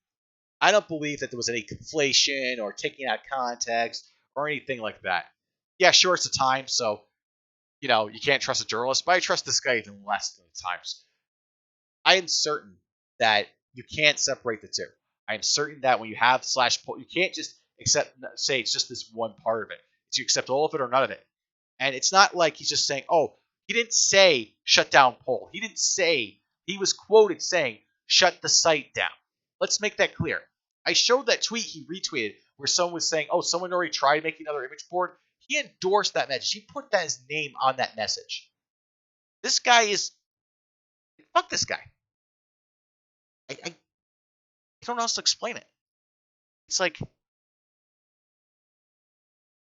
all right, he goes on, as I wrote on Twitter, if I were HN's admin, I would restore order and make terrorists not want to host their manifestos there by shutting down poll for a week to a month. Yes, it's the largest image board of the site, but 8chan doesn't make a profit, so it really, really doesn't matter. They'll go to other sites. No other site would be willing to run at a loss. If they get popular enough, they'll fold. They'll just come back to 8chan. Now, like, there's not going to be any appeasement with the mainstream media. There's not going to be appeasement with the liberals that you're trying to appeal to.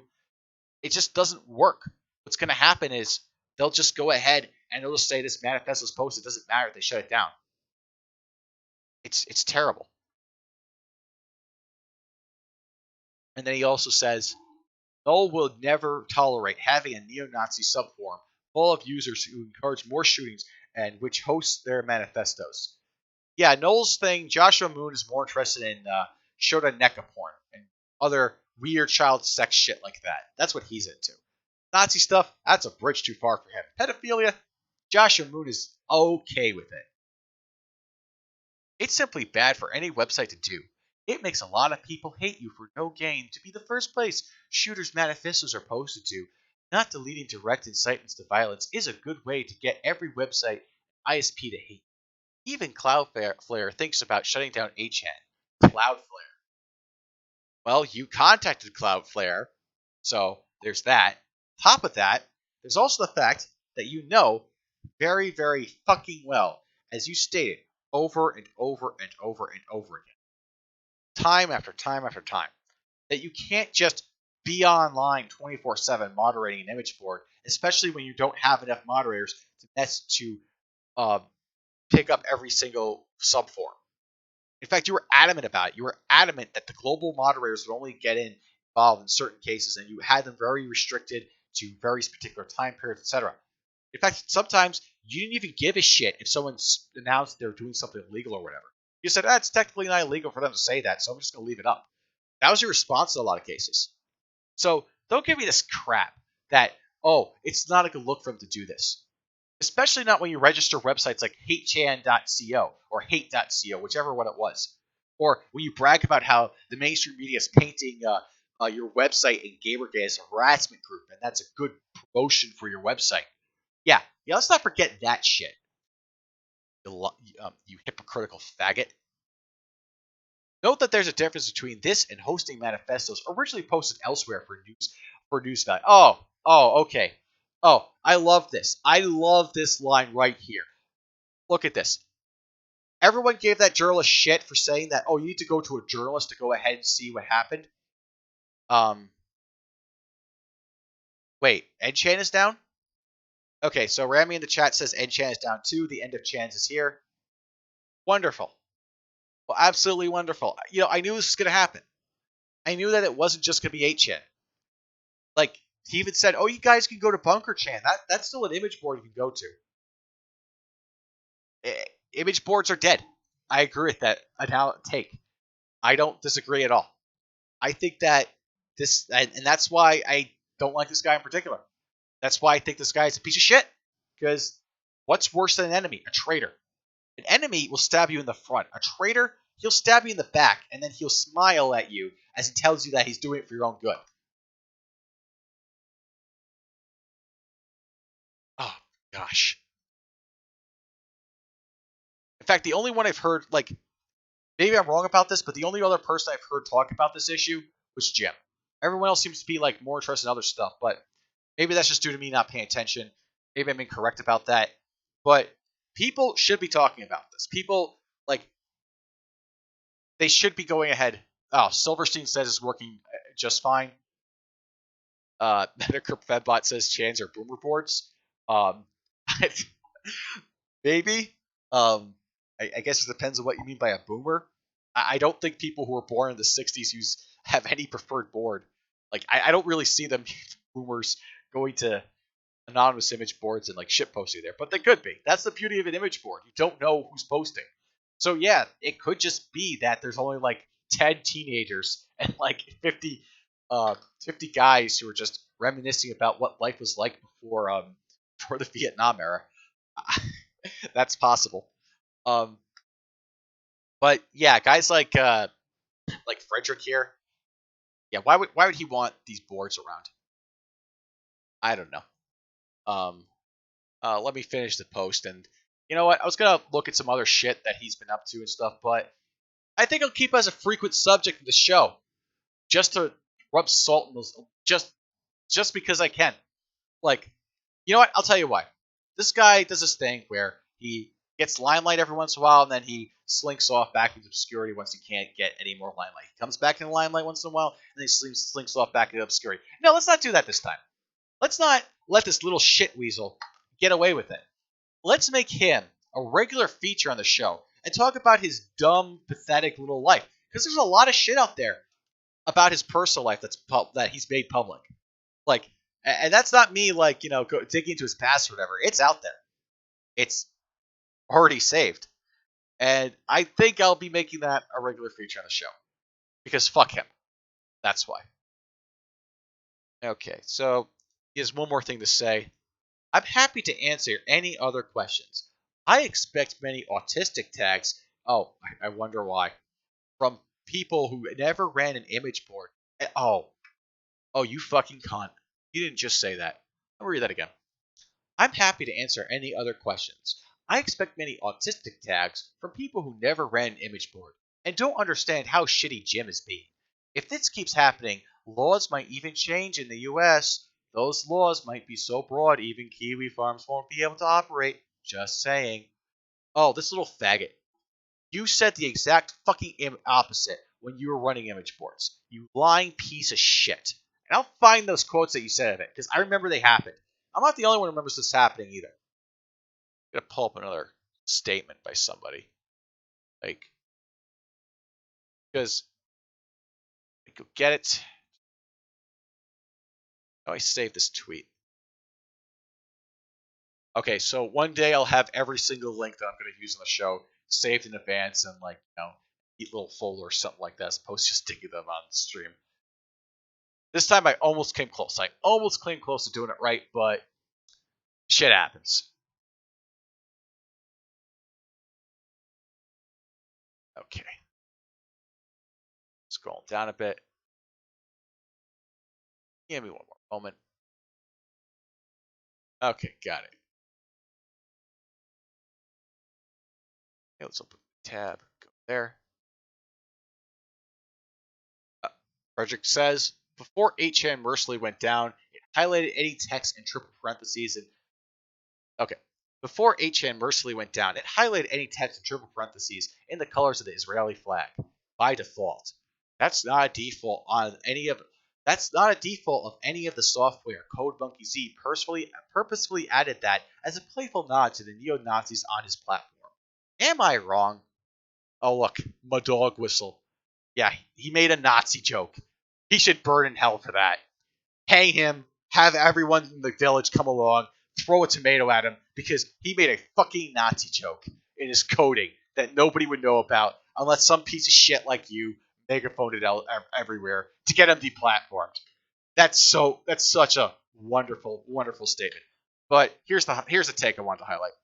You didn't seem to care when Baphomet was operational during your time in 8chan, even when Anons were completely involved in doing illegal activities, going from stealing to swatting. Let's not pretend you believe the things you say, hypocrite. 100% correct on Marburg Chan to say that. That is on point exactly. Fuck this guy. Fuck him. Fuck the island he lives on. Fuck the Baptist church he goes to.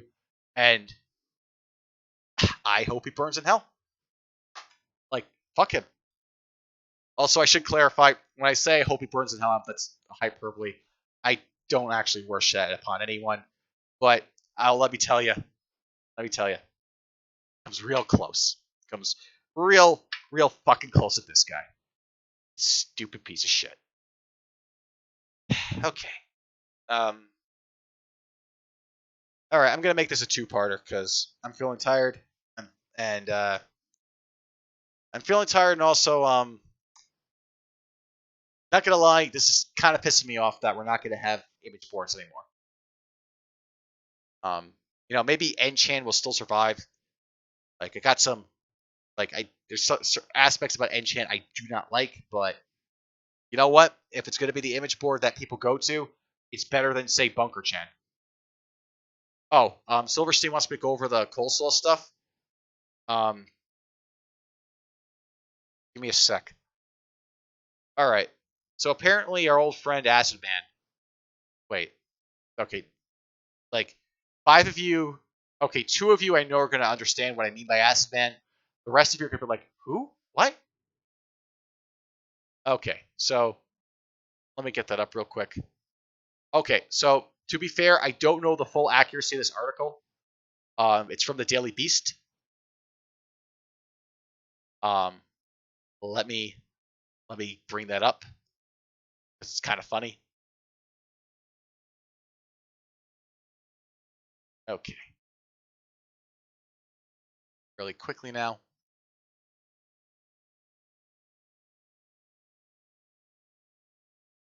HN refugees blow their anonymity. An unofficial new version of the hate-filled forum isn't anonymous as its users might hope. And here we go. We have a globe. Got the HN symbols marked down here. Oh, and I love this new term, HN refugees. Like, great. They're gonna be using that. Apparently, I've also heard a rumor that I don't visit 4chan that much, if at all ever. But apparently, there's a rumor that, um, yeah, modern me. It's about ZeroNet. Apparently, there's a rumor that on 4chan there's a bunch of shills saying that anyone from 8chan's a refugee. I don't know if all of them are shills off the bat. If that rumor, I don't know if you ever can really confirm a shill on an image board, but because there's rivalry between 4chan and 8chan. Of course, 8chan's better for a number of reasons, or was better. I guess 4chan is better now because you can post on 4chan. You can't even visit 8chan. So there's that. At least Moot's not running it. But anyway, that's a tangent. Refugee again, okay, it's one thing to put in the title, but all right, just from from a writing standpoint, it's one thing to put refugees in the title. Oh, I can't not talk about this tonight. I gotta talk about the Nick Rekieta stuff tonight because I think I pissed him off a bit, just a little bit, and I gotta talk about that. Okay, but before I do, I'm gonna get to this first, and then I'll talk about some of the Rekieta stuff. The Mercedes stuff I'm gonna have to bump to like tomorrow night and I guess the Epstein stuff too as well. So that'll be the double pedophile special for Sunday. That'll be great. I'll try to make it Sunday instead of or it might be a John Kelly Sunday. So I might say Sunday, and it might be like the Thursday of next week. It might be one of those. I'll try to make it be a real Sunday though. All right. Refugees from okay. Seriously though, refugees. That's a really dumb term to call people. They're just migrating from one site to another. They're not literally refugees. They don't actually live there just because they visit the site so frequently. My gosh. Refugees from the anonymous 8chan forum are flooding into a new censorship-resistant home on the dark web and inadvertently giving up their anonymity along the way. A reincarnated version of the hate-filled forum, now linked to three mass shootings, appeared Monday when the original 8chan lost its hosting service. The new site, called 08chan with a leading zero, okay, has no affiliation with the original, and it's not entirely clear who set it up. But 8chan's diaspora, again with this refugee, like, the thing is, I don't get it. Okay, this whatever. The guy's being poetic. I'm gonna continue. But 8chan's diaspora have been flooding in as word of the site spreads through right-wing social media. The distinguishing feature of the new site is that it lives on ZeroNet, a peer-to-peer network designed by information activists to follow for uncensorable websites, immune from government or corporate intervention. Instead of relying on a central server, a ZeroNet site is hosted in bits and pieces by everyone browsing it, making it virtually impossible to shut down. Hard as they try, they will never stop us, enthused one poster. The whites. Okay. All right, the hardcore white supremacist sounds like that for sure. Hard as they try, they'll never stop us, enthused one poster to the white supremacist poll board on 08chan. We are smarter and more innovative. The old 8chan site may be ashes, but this is the phoenix egg buried beneath, another wrote. There's just one catch. Peer-to-peer networks expose a user's internet address to anyone who cares to look. That's how copyright lawyers catch people trading movies, music, and software. It's how police and FBI agents arrest pedophiles trading child porn online. Zero Net works the same way, a fact that much discussed on the news site. For that reason, Zero Net integrates tightly with Tor, an anonymity system that places layers of cut-out addresses between the user and the websites they visit. But only 41% of 08chan's users are using Tor, based on our analysis of the peer-to-peer traffic at the site. Users on 08chan have been complaining that the site is buggy and slow over Tor, and the site's own administrator initially encouraged Anons to connect directly. Feel free to post without Tor, he wrote in a welcome message. Even as the admin, I have no power to identify anyone. A Twitter user called Acid Overlord. Oh boy. Oh boy. Here we go. Okay. Let's find out what did you do, Acid Man? It's 2019 and it's still talking about Acid Man. This is amazing. A Twitter user called Acid Overlord, a self-described veteran of the misogynistic Gamergate harassment campaign, has taken credit for creating 08chan. He didn't respond for inquiries for this story and has since deleted his tweets on the subject. Oh boy. Oh boy, what did you do? What did you do, man? Did you write another Did you write your own manifesto again? Are you gonna blow up the federal government again? Okay. I apologize for that. Like, again, two of you, maybe three, maybe four, maybe five of you. Maybe five of you will get that reference. The rest of you are going to be like, just not even knowing. And you can't, let me just keep reading this. The Daily Beast captured 819 IP addresses for 08chan users connecting from 62 different countries. Most users in our sample, 437 of them, are in the US, with Canada, 46 users, and the UK, 37, a distant second and third place, ordered by states California, Texas, Washington, and Florida. Top of the list. Yeah. Some users connected over VPNs, shielding them from our analysis, but hundreds logged in directly from cable TV, broadband networks, and other residential services. Though an IP address alone doesn't identify the person behind it, it can nonetheless be telling, particularly when a user is running websites or other services off the same IP, as dozens in our sample were. One anon in Georgia runs an open file sharing server from home. The server's banner message, Hitler did nothing wrong. What? Hitler did nothing wrong right at the end of it. Okay, you know what? I'm convinced at this point that Daily Beast has a sense of humor. This guy saw that. Like, this guy saw that message. I was thinking, I gotta end this article with Hitler did nothing wrong. I gotta have that the article right at the end, so it's on people's minds, so they're thinking that throughout the day. This guy, I don't know who this Kevin Polson guy is. Like, he's probably some shitlib, but he at least has a sense of humor. There's no way that wasn't intentional. Okay. So apparently, yeah. Let me see if I can pull up the tweets because I saw the tweets. I think actually that Acid Man posted somewhere. I just don't remember. Let's see if I can find them.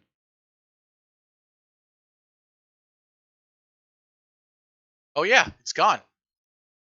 Okay, let me see if I can get an archive of it. If I can't, I can get a screenshot of at least one of the tweets. So might be a mystery. Oh boy, someone archived it. I swear it wasn't me. Okay. Pull that up. 8chan on ZeroNet was not made by our team, and I have no idea who set that up. Oh boy. What next? It was set up by myself and some anons from the Gamergate General on 8chan about a year ago. Code Monkey. I don't remember which crisis it was in response to this crisis. A crisis in Gamergate. A crisis in Gamergate is some journalist farts in the wrong direction, and we gotta all rally to stop the fart wins from passing AIDS or syphilis or something. Come on. There's nothing. There's no such thing as a Gamergate crisis. Oh, except that one time, some autist used a racial slur against a new celeb, and he just deleted his account for 2 weeks. Like, that's a crisis in Gamergate land. on, dude. Got a triangle here saying post proof. This is such. I feel like I'm going over some cringy bullshit that no one's gonna really appreciate. I don't know. Maybe I'm wrong about that. Maybe a bunch of you do. Okay. All right. I don't want to waste too much time with this. Like I did say, I would get to the Nick stuff because, yeah, the Nick Rekieta shit. Uh, yeah. Why? Because Rekieta did run away. I know some people disagree with that assessment. Some people say, all right, let me wait one thing at a time. Okay. All right. So he just says some other stuff, but yeah, apparently, like now I don't know if the Daily Beast article is accurate. I asked someone who's a little bit more tech savvy what's going on here. Um, and even the Daily Beast article, they said they can't identify like where all these people are. So whether or not the Daily Beast exaggerate or not is not clear. It's not clear to what effect that using this network will have. So um, I'm not going to say that the idea is completely without merit, but let's just assume the worst here for a moment. Acid Man, you may have just gone ahead and like you may have just doxed everybody. Like everyone who's using AZ8chan is now going to have their IP addresses out there, and they're going to know where they live, and everyone's going to be blaming you, and they're going to see this tweet. It's not a good look. Just saying. Like maybe that's a bit of an exaggeration, but I don't know. Better hope it is. All right. So I'm going to move on to the Nick stuff because I got issues with Nick. I really do. And I know a lot of people like him. I get it. A lot of people want to see the social justice warriors get destroyed. And I can understand that. I can really do. They do a lot of dumb shit. They say a lot of dumb shit. And they're cringy. I get it. But frankly, I mean, I've been over this so many times. It feels like I'm just repeating myself. And to an extent, I am. But Nick Rekieta just doesn't know what he's talking about. Like, he just doesn't. I mean, no, it's not. It's worse than that. He knows what he's talking about, but he will say things that are just so dumb, and he'll say them in order to boost this. Like, okay, so basically, as you know, as people have been watching the show know, Nick Rekieta's defending this guy called Vic Mignogna. Vic Mignogna, whose name I can finally pronounce, is a celebrity voice actor in the anime dub scene. Because, when I'm watching anime, I want to hear some cringy American actors with weird voices that the directors who made the show never intended, speaking out of the characters' mouths, and instead of just, watching the Japanese sub, which is going to have a better, which 99 out of 100 times is going to have a better translation, it's going to, you get to hear the original voice actors as intended, and you won't have to worry about weird editing crap like you do with dubs. But apparently, this is really important to the anime community, and that's a bit of a rambling rant. But Nick Mignogna has developed a reputation because he's a bit handsy with the women. He likes to, rub against them, tell them that, hey, why don't we go up to my apartment? We totally have a great loving relationship. Other shit like that. He's harassed allegedly numerous women allegedly. Well, I'm not even gonna bother saying allegedly. I think the guy's guilty. The reason I think the guy is guilty is okay. One bitch says, "Oh, this guy raped me." Yeah, she could just be a dumb bitch. It's possible. I can see that position. But you got a bunch of them, like 4, 5, 6, a dozen, over like a 3-decade period, a 2-decade period, coming forward, all independently, coming forward saying, "Hey, this guy, he sexually assaulted me. He did this. He did this here. He did that here." And they all say that the same pattern of behavior exists. What are the odds that these guys all decide to make up shit and lie about him for no goddamn reason? Does that make any sense? Does it make sense that you have all these people testifying against this guy and saying that he did this? Are they all liars? Are we to presume that every single one of them lied? Like, and then people bring it, and it's important to say that. It's important to point out that way. Because a lot of times people like to say, well, what about the presumption of innocence? Well, if they didn't lie, what other possibilities are there? Do they all hallucinate? Do they all like get mushrooms? Did they conspire together and like in a secret chat room? They're all together, like just trying to fuck with this guy for no goddamn reason. Because there doesn't seem to be a point to this.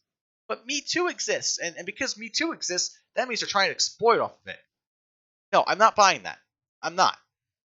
Like, and the thing is, even if you don't agree with that, because a lot of people they're not going to agree with it. They're going to need some hard, tangible evidence, like something they can watch on video or something like that to be convinced. I don't understand how you could go to that position. I am. I don't. I don't believe in a world where you have to personally witness everything in order to recognize something is true. I don't get that. Like that sounds like some autistic MRA shit, some autistic skeptic shit, and that's not how the world works. And it's never worked that way. And a lot of these same people, they don't follow their logic through. They don't go, oh, okay, Vic Mignogna said this, and this woman said that.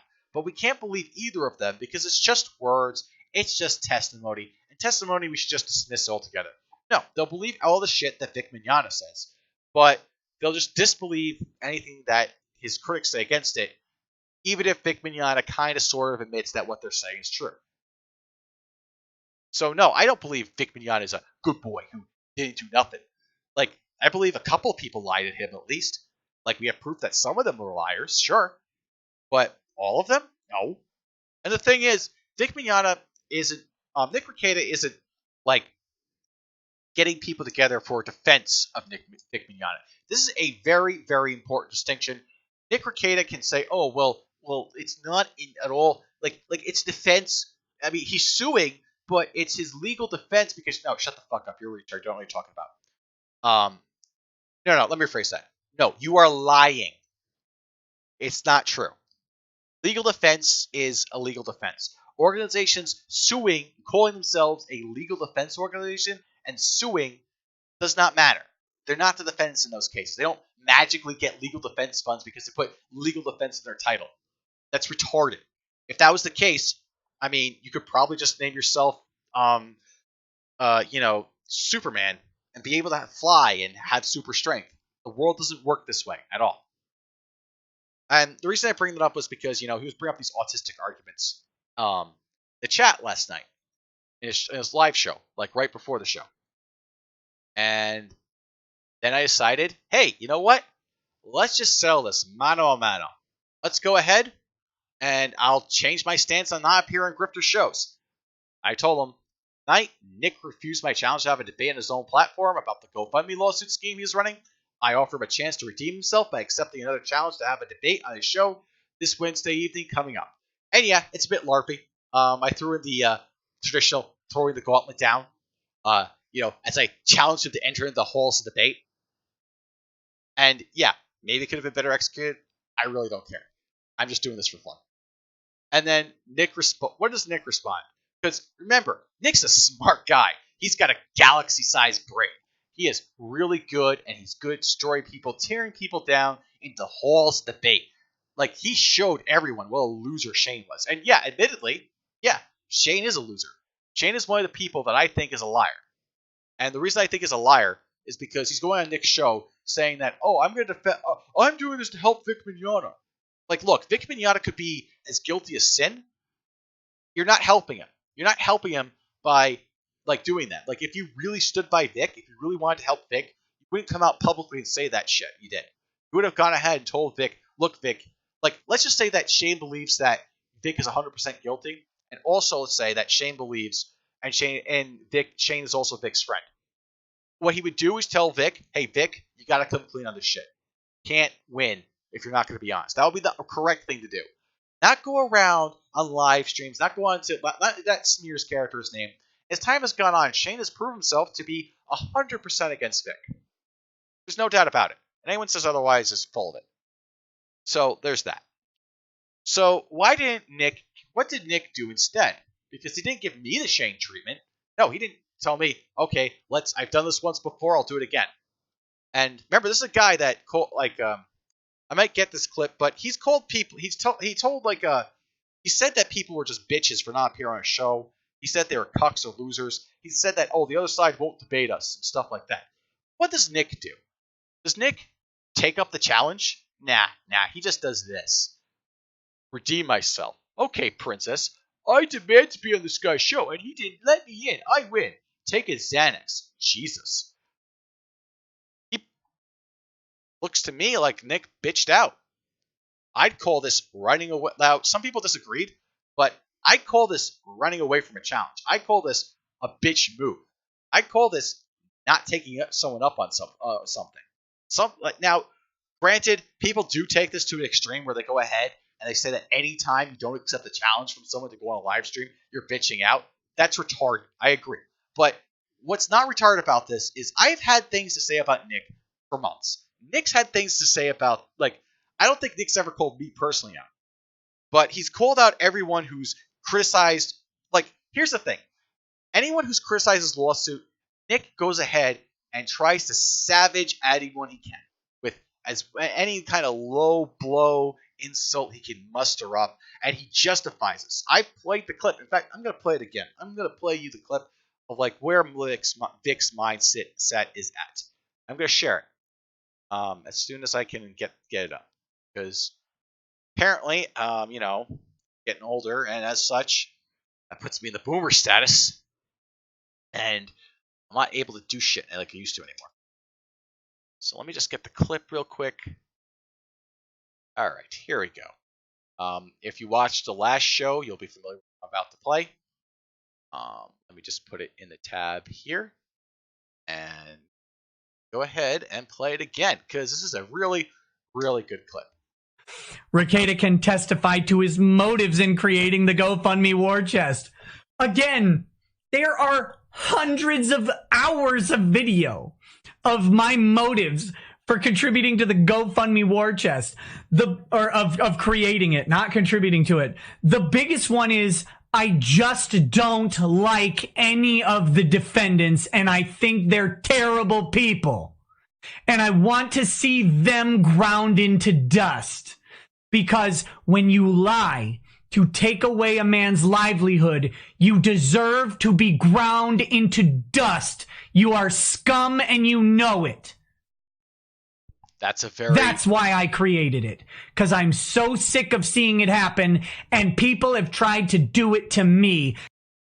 That's a very angry Nick Rekieta there, going on about how he's going to grind his enemies to dust as he puts them into the GoFundMe, as he uses the funds from the GoFundMe lawsuit, and he uses it to build a big organ, a big machine. It's going to take the SJWs, he's going to toss them in there, and they're going to be mulched up like a shredder. This guy has this LARPy war mentality of we have to own the SJWs. We're lying about people. Okay, guy. Okay, pal. Okay, Mr. Nick. Go ahead and get them sued. Go ahead. Seriously. Is there any more evidence I need than that to show that this is a slap suit? And the people who don't know what slap means, strategic lawsuit against public participation. It's a lawsuit designed to shut people up, essentially. And that's what they're doing. Vic doesn't want people talking shit about him. Nick doesn't want people talking shit about Vic. Ty Beard, the great lawyer. In fact, let me see if I can get that clip up. Let's see if it's available. Let me read a couple of comments from the chat. How do I pronounce your name? Linksy? Linksy? I'm just going to call you Pixie. Pixie says, maybe you should take a Xanax or two, son. Actually, maybe you should take some Cartom instead. Better focus and relaxation. Nah, I don't do drugs. I mean, maybe Nick's into that. Maybe that's why he's recommending it to other people. I don't know. It's really, really kind of one of those things where it just seems a little weird that he suggests taking drugs. If he didn't have personal experience, why would he be recommending them? Just throwing that out there. Speculative. Don't know. Caesar the Ape says, they did it to me. What? Yeah, I don't know what Nick's talking about. Maybe they did try doing something like that. Maybe he's maybe it's like the blackface thing that you mentioned, which I've thought about this, but I'm not going to show the blackface on screen for one simple reason. I don't think Nick should fall because of that. I don't think that Nick engaging in racial humor and Nick's defense for it that, oh, it's not racist, that's collectivist. No, shut up, Nick. It's racist. I'm not going to go ahead and just like throw, you know, I'm not going to go ahead and say that Nick deserves to burn for that. Now that's dumb. That's burning him for the wrong reason. For being a con man, for lying to people, yeah, for that he deserves to burn. For the blackface thing, no, I'm not doing that. But I will say it was stupid of Nick to post that picture online. He should have not done it. It's a bad look. He really shouldn't have done it. And honestly, I wouldn't be surprised if that bites him in the ass later on. Like, not in the least. Where was I? Oh yeah. Like I said, if he's right, if these guys are just a bunch of liars, like he says, he can prove that. Then yeah, his statement about them being deserved to ground to dust, fair comment. But if he's wrong, and so far as this case has unfolded and shown, as it showed with things like how Vic Mignogna did in fact pull Jamie Marsh's hair, as Jamie Marshi has said over and over again, and has as another third witness verified, that happened. Other incidents he has confirmed would be like they like to make fun of the jelly bean incident because it's trivial, kind of is, but it's really weird that you'd sue someone over it because of their interpretation of events, because she found it sexual and Vic didn't. You can't sue someone over just because you have a different interpretation of the facts. What else is there? There's also the fact that Vic's admitted, as a clip I played in the last show. Though I'm not talking about the gun tonight. I do have plans to visit some of the stuff he said. Like, I missed out on a bunch of the more recent stuff involving the gun. I know, like, I wasn't really checking on like Cow and stuff, but now it's gone. Now Cow's gone, so. But apparently, but I might like do a little retrospect on that. I haven't forgotten about Andy either. I will be getting back to them. Also, Medicare and the Fembot says in the chat, Vic was very nice when I met him. I mean, I imagine Nick could be a nice guy, but like the guy lies to people for money. When you go on the internet and you lie to people for money, that makes you a fraud and a con man. And I can't stand those people. Like, I think one thing that Godspeed said that was correct, like, one thing he said that was correct for us, all the flaws that Godspeed has, the thing that he said that was correct was liars and, like, he said that I go after frauds and pedophiles. Going after frauds, yeah, I agree. And a lot of them, they can be as sweet as pie. They can just sell you. They can. In fact, they're the worst kind because the ones that have charisma are better at conning you than the ones that don't. That's the reality. And I can't just give Nick a pass because he's a nice family man. He has a Christian background. He's nice to people. He's cool. He's funny. No, I can't do that. And I'm not gonna not say anything about it because it's not pragmatic for me personally. Like other people have said that. Like, what are you doing going after Nick? That's a bad move. Don't care. I mean, I don't do things because they're gonna hold consequence to me or not. I'm not giving a fuck about that. Oh, okay, someone's okay, so Nope in the chat says frauds are better than pedos, saying that I said that. Wow, John. No, I didn't say that. Frauds are not better than pedophiles. Pedophiles are always going to be like the worst possible thing you could possibly be. Like what? I mean, you could maybe argue murderers are worse, but no, even then, pedophiles are always going to be the worst thing ever. You're not worse. I didn't like seriously, dude. Go fuck yourself. And yeah, frauds deserve to be called out. It should be confronted. And they shouldn't just be given a pass because it might be beneficial. They shouldn't be given a pass because, it might own the social justice warriors if we give this con man, if we let this con man rip off the community for millions of dollars, which is what he's doing. That's what he's doing at the end of the day. I don't care he has a bunch of kids. I don't care he's a nice guy. I don't care he's somewhat of a conservative. I don't give a shit about any of that. when you go ahead, and it's not just like, he's doing a small thing like a con. Let's not like, okay, yeah, he's like, no, I don't even care if it's a small thing. It doesn't even matter. I do not like frauds. I have always been on the position that frauds and people who raise shady fundraisers, people who raise like questionable things like this, deserve to burn. I have always held that position. I have always been adamant about this, that this is not fair to people, that this is disgusting behavior, that you would lie to people like this, that you would go ahead and say that, oh yeah, this lawsuit that's totally going to win, it's going to be worth it to spend your money to give Ty all this money. I don't like that Nick has put himself in a position, conveniently, where he's not accountable for where any of the funds go. He does not. He like. It's really fucking bizarre. Really fucking bizarre that Nick goes ahead, raises $200,000, and like, why is he raising? Like, seriously, how much? Like, that's another thing. We're not allowed to know how much this costs. We're not allowed to know how many hours Ty has worked. We don't know how many hours Ty needs to finish the case. We don't know how much per hour Ty gets. We don't know if Ty is charging a flat rate. And according to the deposition, Vic knows nothing about the finances of the lawsuit. He knows nothing about the finances of the GoFundMe. Think about that for a second. Vic Mignogna, the plaintiff of this lawsuit, that Nick is asking your money. He's asking at least $300,000 of your hard-earned money that you get, whether it be through contractor work, whether it be like at a job, whether it be through stock. It doesn't matter. It's your fucking money.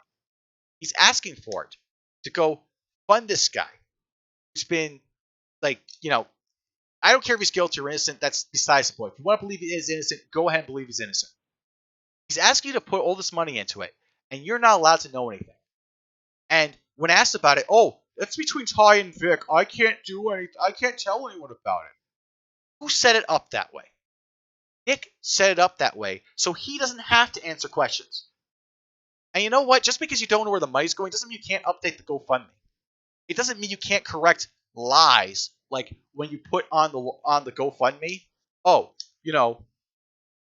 this is for Vic's legal defense. Do you know how many people to this day believe that Vic is the defendant, Nick, because of what you put there?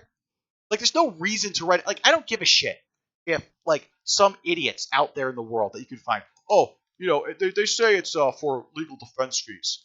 Like, that was his argument. It's his big brain galaxy take argument. You're misleading people by putting that there. You also said that there will be updates as to where the finances are going. Well, now there's none. There's no disclosure. There's no transparency. There's no way to verify anything. There's not so much as a receipt from a bank account, which I'm sure you could easily get. I'm certain that Vic and Ty can come to an agreement where they disclose something to their constituents. I'm certain that there's something that they can do. And also, Ty is on record saying that the lawsuit would only need to cost him $40,000 to $100,000. I don't necessarily believe that because I don't know. I don't know how much. I don't know if Ty was being serious or not. I don't know if they'll just say, oh, you can't quote him saying that because he was making a joke. Which these e-celebs, they come with 20,000 different excuses as to what they say doesn't actually mean what they say. Or it doesn't mean how it comes off, whichever. They love playing that game. And Nick is one of them. He plays that game every single time he opens up a live stream. He goes on there. And he's very careful of his words, too. Oh, I don't know this, but it could be that. It might maybe be this. Speculative. This is just my theories on that. And his whole stance with the case is, oh, I say that Ron Toye saying that he can't remember something is gonna hurt him because it's my theory, and it's possible because in court anything could happen in a courtroom. Yeah, sure. Like, you want to play the it's possible argument, so therefore it's a good idea. Okay, I'm going to talk more about Nick because it's probably going to be a thing where I'm going to have to talk about this guy every day. Because on Twitter, there's more of a pushback. There's more people saying, hey, this is wrong. It doesn't matter like what side of the political aisle you are on. You can push back against Vic Mignogna. It's become acceptable to do that on YouTube. There's like every person talking about it is just going along with Nick. Because why not? Because it's attitude like, Nick's such a nice guy.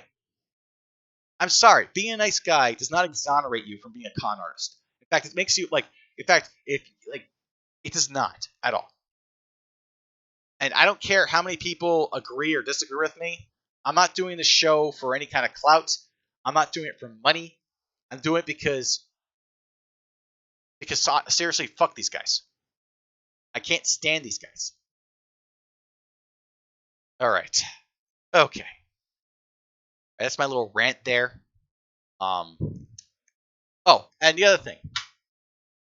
Every single person but one, the one guest I've had on, who I've called on to have a debate on the show, I've had debates elsewhere, like on Twitter, which honestly I'm probably going to stop doing that because it's a waste of my time. Because these people are really disingenuous when they argue on Twitter. They are extremely interested in talking past people instead of talking to them. And I've had more cordial debates elsewhere, like in Discord, stuff like that. So I'm not trying to say like every single I stand with Vic member is going to not argue the points or whatever. It's not going to um, stand up for their position in an honest manner, you know? Um, there was a point I was making to this. Right. Only one person so far, and he didn't do so well, but that's all right. He actually came on the show, and I can respect that. Only one person was willing to actually take this out in a format where both parties had an opportunity to actually lay out their points. Nick bitched out some other E-Celeb, I don't remember his name, Emash or something like that. It doesn't really matter. Bitched out. Anyone I've asked to, like, you want to shut up someone on Twitter real quick when these I stand with Nick people, just challenge them to a debate on a live stream. In fact, if that becomes a thing, that'd be pretty funny. I mean, yeah, it would be funny. More people should do that. Okay. They won't do it. They won't do it, though, because they're cowards. They're cowards, they're pathetic, and they won't show up. That's what this comes down to. And Nick's a coward, too. Nick can say, oh, you're not relevant. You're just some nobody streamer. You need to take more Xanax. I mean, and Randall Schrucker in the chat says, debate me, bro. Yeah, that does get. I can understand why people wouldn't want to debate. I can understand why they wouldn't want to debate forced upon them. But Nick's been using that as a talking point, so he doesn't have an excuse. He doesn't have an excuse to say, oh, well, I can turn down debates because you're nobody. Oh. No, we're not playing that dumb game where you say that, oh, I have the logical, big-brained arguments and all these other people aren't stupid. And then when someone calls you on your shit, you just duck and run away. Like, we're not doing that. We're not 5 years old. This shouldn't be too hard for him to go ahead and have his ideas challenged. Also, there's been someone eager. There's been some other comments in the chat I'll get to. I think it's funny you're pretending to be against SJW. Like, this is from Nope saying, I think it's funny you're pretending to be against SJWs when you're crying about racist humor. Okay. I mean, like, if I don't find racist humor particularly, if that's not my cup of tea, so to say. Actually, wait a minute. I make racist jokes all the time. What are you talking about? Like, seriously, I've made racist jokes on this show lots of times before. And yeah, I'll be honest, I am getting a little tired of it. I'm getting a little sick of it for other reasons. But I'm not against people making racist jokes. That's not the thing. The reason why I don't think it's a good look for Nick Rekieta to put on blackface is because it's not a good look for anyone to put on blackface. It just isn't. Like, it doesn't matter whether or not it should be a good look or not. People are going to look at that and say, yeah, that's fucking racist. Why are you putting on blackface? That's the reality. He also adds, get you some kratom. Caesar, you posted a lot in the chat, so I'm probably not going to get to every single comment you said, but I'll read this one. I don't feel like he's crying about racist humor. He's laughing and pointing out at how ridiculous and dumb Nick is. Yep, that's exactly it. Nope says, for what? Telling a black basketball American joke or dressing in blackface? Normal people don't care. No. Oh, dude. I don't know how many skeptics you've been watching that have made you have these brainworms, but yeah, you put on blackface, that's considered super racist. That's how the real world works. Like, that's I don't get it. Why? Like it's like people just go on the internet and they lose all sense of what is acceptable and unacceptable in the mainstream, and they go on, oh well, that's not fair, that's not logical. It doesn't matter. That's not the point. Moving on. Caesar says, not a good look for a lawyer. Optics matter of the professional realm. Exactly. Yes, that is correct. Bye-bye career. Yeah, that's the thing. Realistically, yeah. I mean, like, I'm not, and like I said, I'm not condemning Nick for doing that. I'm saying it was stupid of him to do it, and it's a bad look. That's it. Not that, oh, well, this is a horrible thing that Nick did, and he's a super racist for doing that. If I really wanted to do it, I just show the image. But I'm not going to do that for that reason. So I don't get why you're going on this. I don't think you're not making the point. You're just wrong, dude. I don't know what else to say. Grammy says, no, they don't. Ask Sargon. He's well on his way to becoming UKIP leader right now. That's a good point. Sargon made a bunch of racist jokes.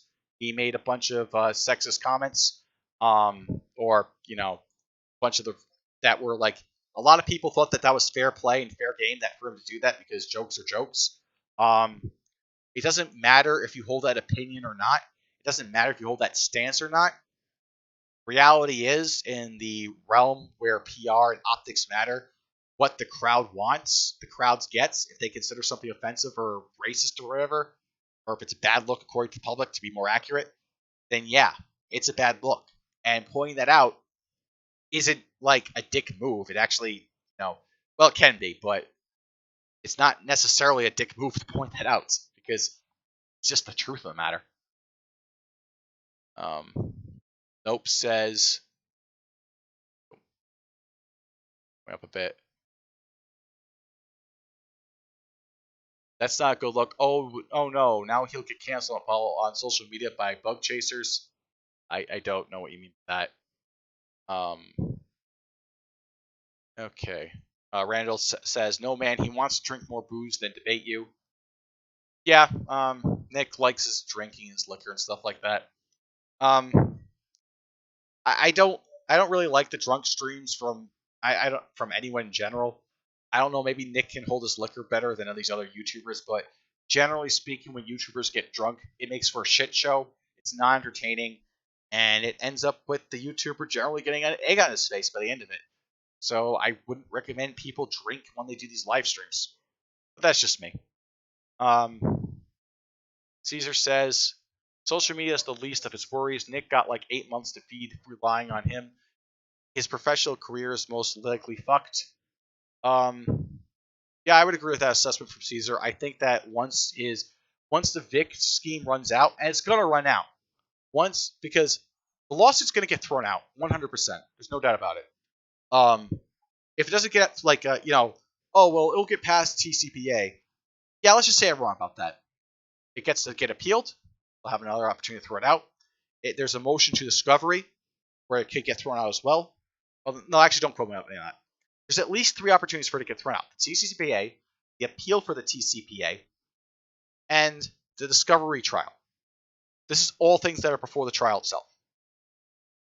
So, yeah, it's going to be thrown out because here's the thing, guys. Here's the big clincher in all this. Ty Beard cannot prove that the defendants knowingly lied. It's that simple. He has to prove deductively. I don't mean inductively, because a lot of people like to use these inductive arguments for these court cases. The court does not care. The court wants a deductive argument for this. Cannot deductively prove that the defendants knowingly lied.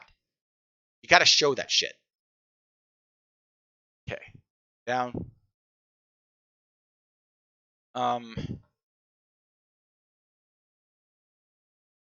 Oh yeah, Nick's not gonna. I don't know what Nick's gonna do. He's gonna try to transition over to like the election cycle for sure, because that's what's gonna be the hot news and the hot takes and the takes afterwards. Yeah. So, I don't know what Nick's gonna do after that, and it doesn't really look like a good look for him. Okay. Oh, okay. Brilliant take here from my Nope. Hillary wore blackface, and Democrats still love her old ass. Are you kidding me? No, they don't. If they loved her so much, they sure didn't love her during 2016 when she lost the election, dude.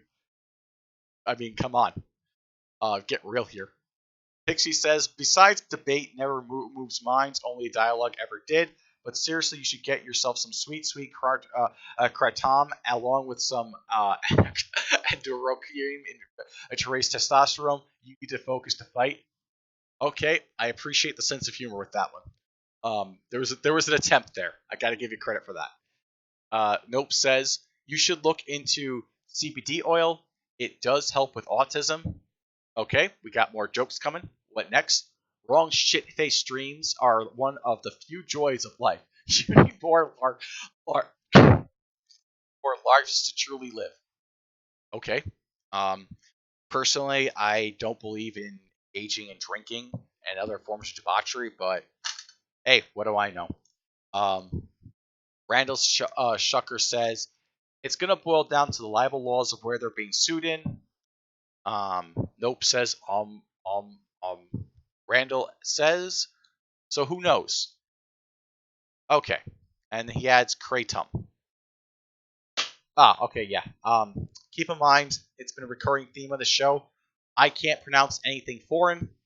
I cannot pronounce anything for that matter. So, if it's a weird looking word, I probably can't pronounce it. But I do appreciate the correction there. So, to address the point of it's gonna boil down to the libel laws of where they're being sued in America. If you're a public figure, there are 5 requirements. He also adds you can't get folks to debate you, bro. Okay, yeah, that's true. I'm not gonna disagree with that. If Nick doesn't want to debate, he doesn't want to debate. But I'm still gonna call him a coward because he is one. Because he won't step up to the challenge, even on his own turf. Even on home turf, he won't accept a challenge from a nobody who isn't even a lawyer. And you know what else? Nick, you're not going up against a guy who's very good at debating. You're not. Sorry if I broke an illusion for anyone out there. I'm not good at debates. Okay? I do win some and maybe better than average, but I'm not a great debater. So yeah, I take a risk when I go up against people and debate them. I'm not particularly the best at it. A lot of times I lose. Sometimes I win. More often than not, I think it ends up being a draw. So there's no excuse for Nick not to accept this challenge at all. He'll easily make some money, and he'll easily reinforce his audience's beliefs. That's the most likely outcome. So why is he afraid of a debate? Okay. I know why. Because if he was to take me on, there is a chance, a small chance, however slim it might be astronomically small, but it's still a chance that he'll look stupid. There's still a chance he'll embarrass himself and that he'll have to take things back and he'll have to change his rhetoric a bit and he'll have to fix things. He'll have to own mistakes. There is a chance of that. And he can't risk that because it's a threat to his income as a businessman. So of course he's not going to be honest. He's not going to grow a pair of testicles and, debate somebody again. He's not. It's too much of a risk. He's got too much to lose by doing that. That is the truth of the matter. Okay. All right. Oh, yeah. The libel law things. Real quickly, there are 5 elements to prove a defamation case. If you're a public figure, which Vic is, the fact that Vic was able to get over $200,000 from a GoFundMe campaign, and he's been in numerous news outlets, and also because he's expecting $1 to $5 million in damages because he can't go to conventions and make public appearances for money, or that's what he's alleging. All of this adds to him being a public figure, so there's no debate on that. The 5 elements to prove if he would win the case are: he needs to make a statement, which, okay, got that. That can be that is false. Don't have that. That was published to 2 or more people. He's got that, so he's got 2 of the 5. That caused damages, with an asterisk next to that one. Doesn't have that. And was made by the person, by the defendant, with either the knowledge it was false, or with serious doubts it was false. One of those two things. Defamation, he might be, damages.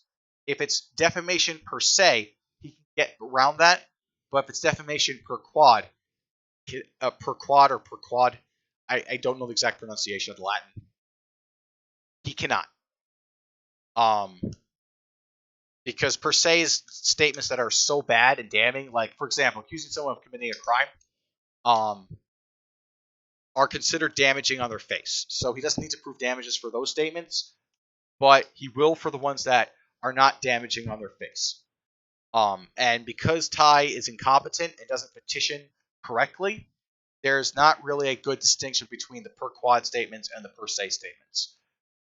So the problem is he cannot prove three of the elements of the case. So yeah, end of the day,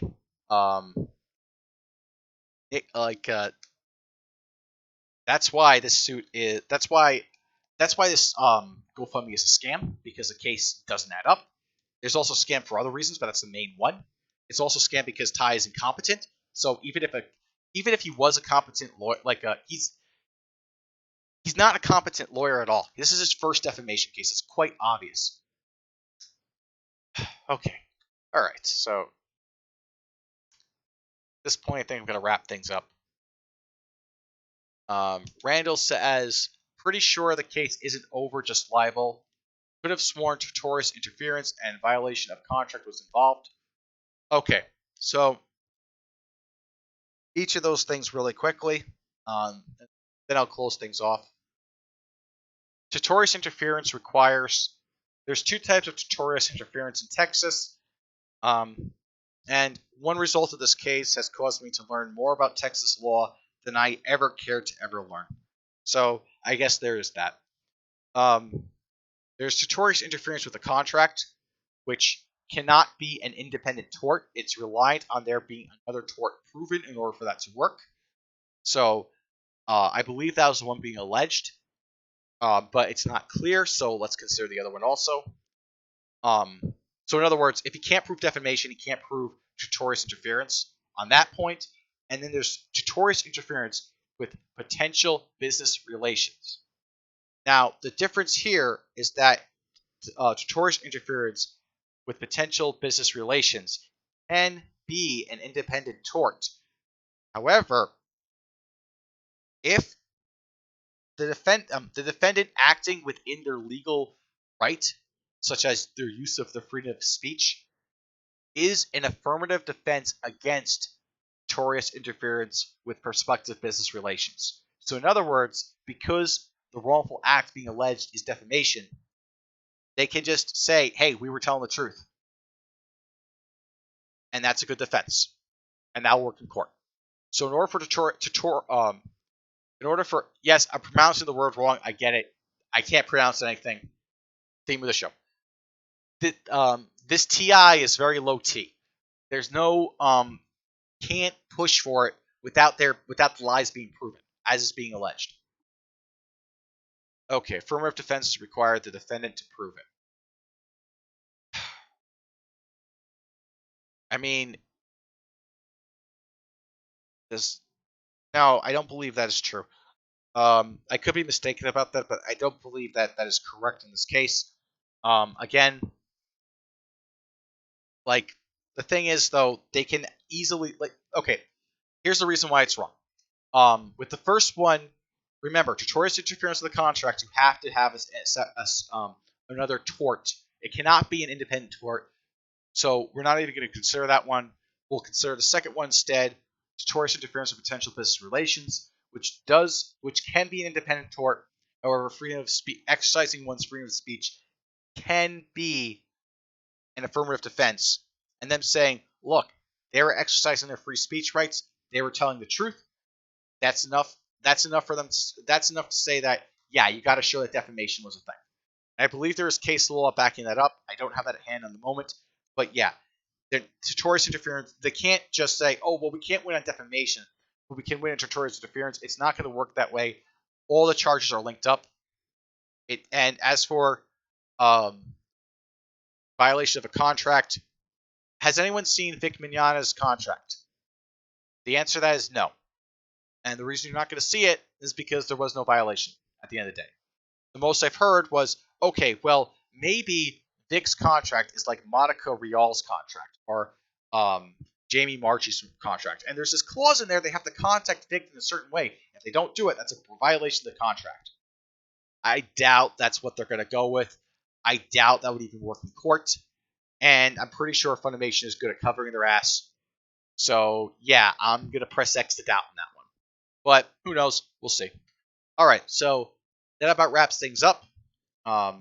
Nick, you are a coward. You are also a liar and a sleazeball. I hope that, honestly, I hope that your GoFundMe eventually gets shut down because fuck your dumb scheme.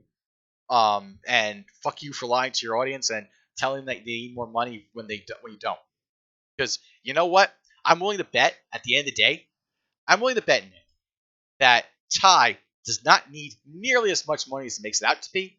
I bet you know this, and you know what? I bet we're never going to see any fucking receipts on this. And I bet when this case gets thrown out, you're going to throw Ty, or you're going to you're going to throw Ty right under the bus. I guarantee that. Like, once this case gets thrown out because of Ty's incompetent ass, and it's shown, demonstratively shown, that you're just wrong about your dumb legal theories, that this case is horseshit once that's proven in court. And if it gets thrown out, by the way, it proves me right. You can't say that you had a possibility of winning if it's thrown out as frivolous, because that would mean the case had no chance of winning at all, which is why I would never go to trial to begin with. When that happens, when it is thrown out, you won't have shit to say. Like, the only other alternative is to say that you're an idiot. Like, that's the only defense left you would have. But you'll never say that because that would hurt your entire YouTube career. Because why would anyone listen to an idiot for legal advice? So you're not going to say that, and we both know you're not an idiot. And I know this will get your way. I know it, because it always does to you people. Because your ego, because you know what, Nick? You could have ignored me in that chat. You could have done that. You could have just brushed it by. It's just another person who's just shooting his mouth off, but you didn't. You had to let your ego get involved. And you know what? You mentioned me on the show. I was going to play those clips, but I feel like playing them tomorrow. I haven't listened to all of them. I've listened to a couple of them. And maybe you weren't most disrespectful. Maybe you had more respectful things to say to me. I don't give a shit. I don't respect con artists. I respect people who work with characters like Joshua Moon or want to get involved with other skeptifags. I don't tolerate shit. I don't. And you know what? Don't care if I don't care for what that means, because I'm tired of people just being chumps because, oh, well, the consequence would be too great. We gotta work with this guy. We gotta let him get away with murder. Great, wonderful, wonderful people you guys are. Silverstein says it's gonna end up like Andy and Ralph. Nick's going to have to public fallout with Beard. Give it time. When shekels are involved, greed takes over.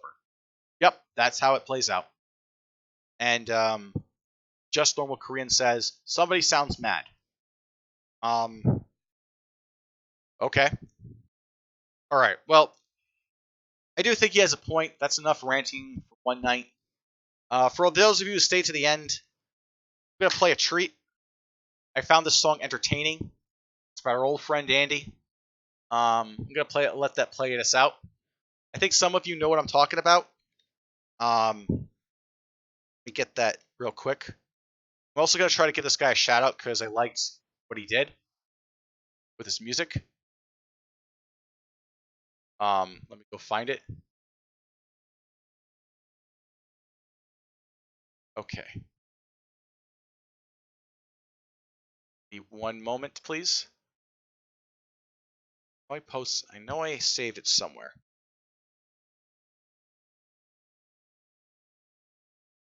Bear with me. It's going to be worth it. Trust me. Once I find it. And yeah, I'll find it. Don't worry. One quick second.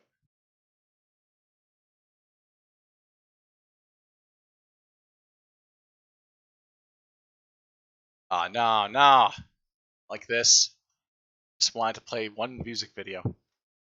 It's not here.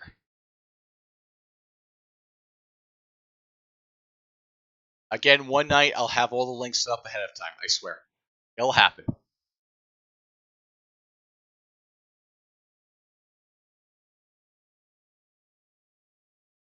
Okay.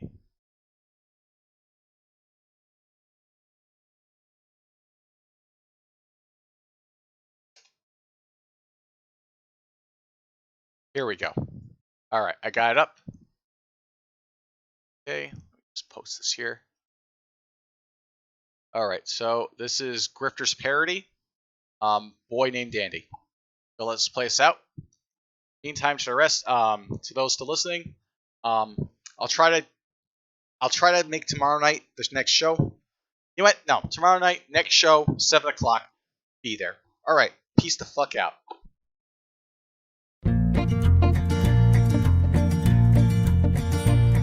Well, this right here is a strange tale about a streamer who went to hell. And what I'll say is kinda plain to see. He's a guy that stutters and that ain't bad. He's done more drugs than I've ever had. And that there guy is named Andy Worski. He had a stream that did quite well until it shot all straight to hell. When JR said be quiet is what he should do.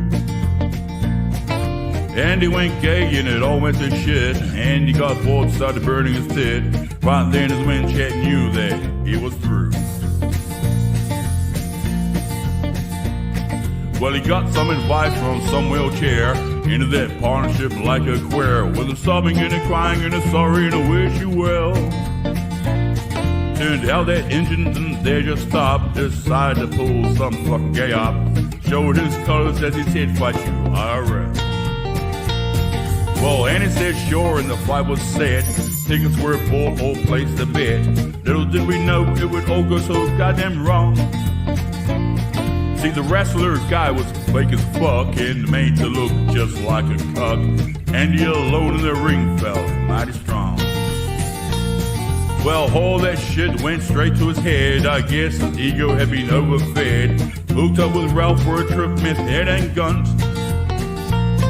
It started off fine, just to be fair, holding hands, spreading each one's hair, till Ralph said, fuck off you cunt, get this ice out of here, fuck off and die. Yeah, well, something like that. Let me take a moment to say, here's how it was a screwed up way. They crowdfunded this trip to pay for all the bills. See, the fans got bucks all in return, and they felt like they were left to burn. No content for the cash left them unfulfilled. Well, Andy said soaking like a bitch done wrong, but it turned out it wasn't for long. Cause failure, he turned up just as you do. Alex was in charge of filming the trip. Get paid up front next time, pro tip. And off they went post-haste, it's round 2. Well, kids, this world is rough, and if a man's gonna make it, he's gotta be tough. And you know that this life won't give you any slack. So when some guys are trying to give you a run, next time don't get Alex to pull a gun. And for fuck's sake, don't just stand there shouting, stay back. Yeah. Well, the cops turned up to end the fight, and dumbass Alex was given the right to remain silent by the boys in blue. And he left Alex in that there jail with a wave and a smile and no fucking bow. Wonder which one was feeling like he got screwed. Yeah, what could he do? Now, Andy left went overseas, apparently to learn Portuguese. Of that, I just don't know how much is true. I hope it works out in the end for that kid gone round the bend. And if I ever see him, I would just like to ask, crack or tweak, motherfucker! God damn! Sort your shit out for fuck's sake!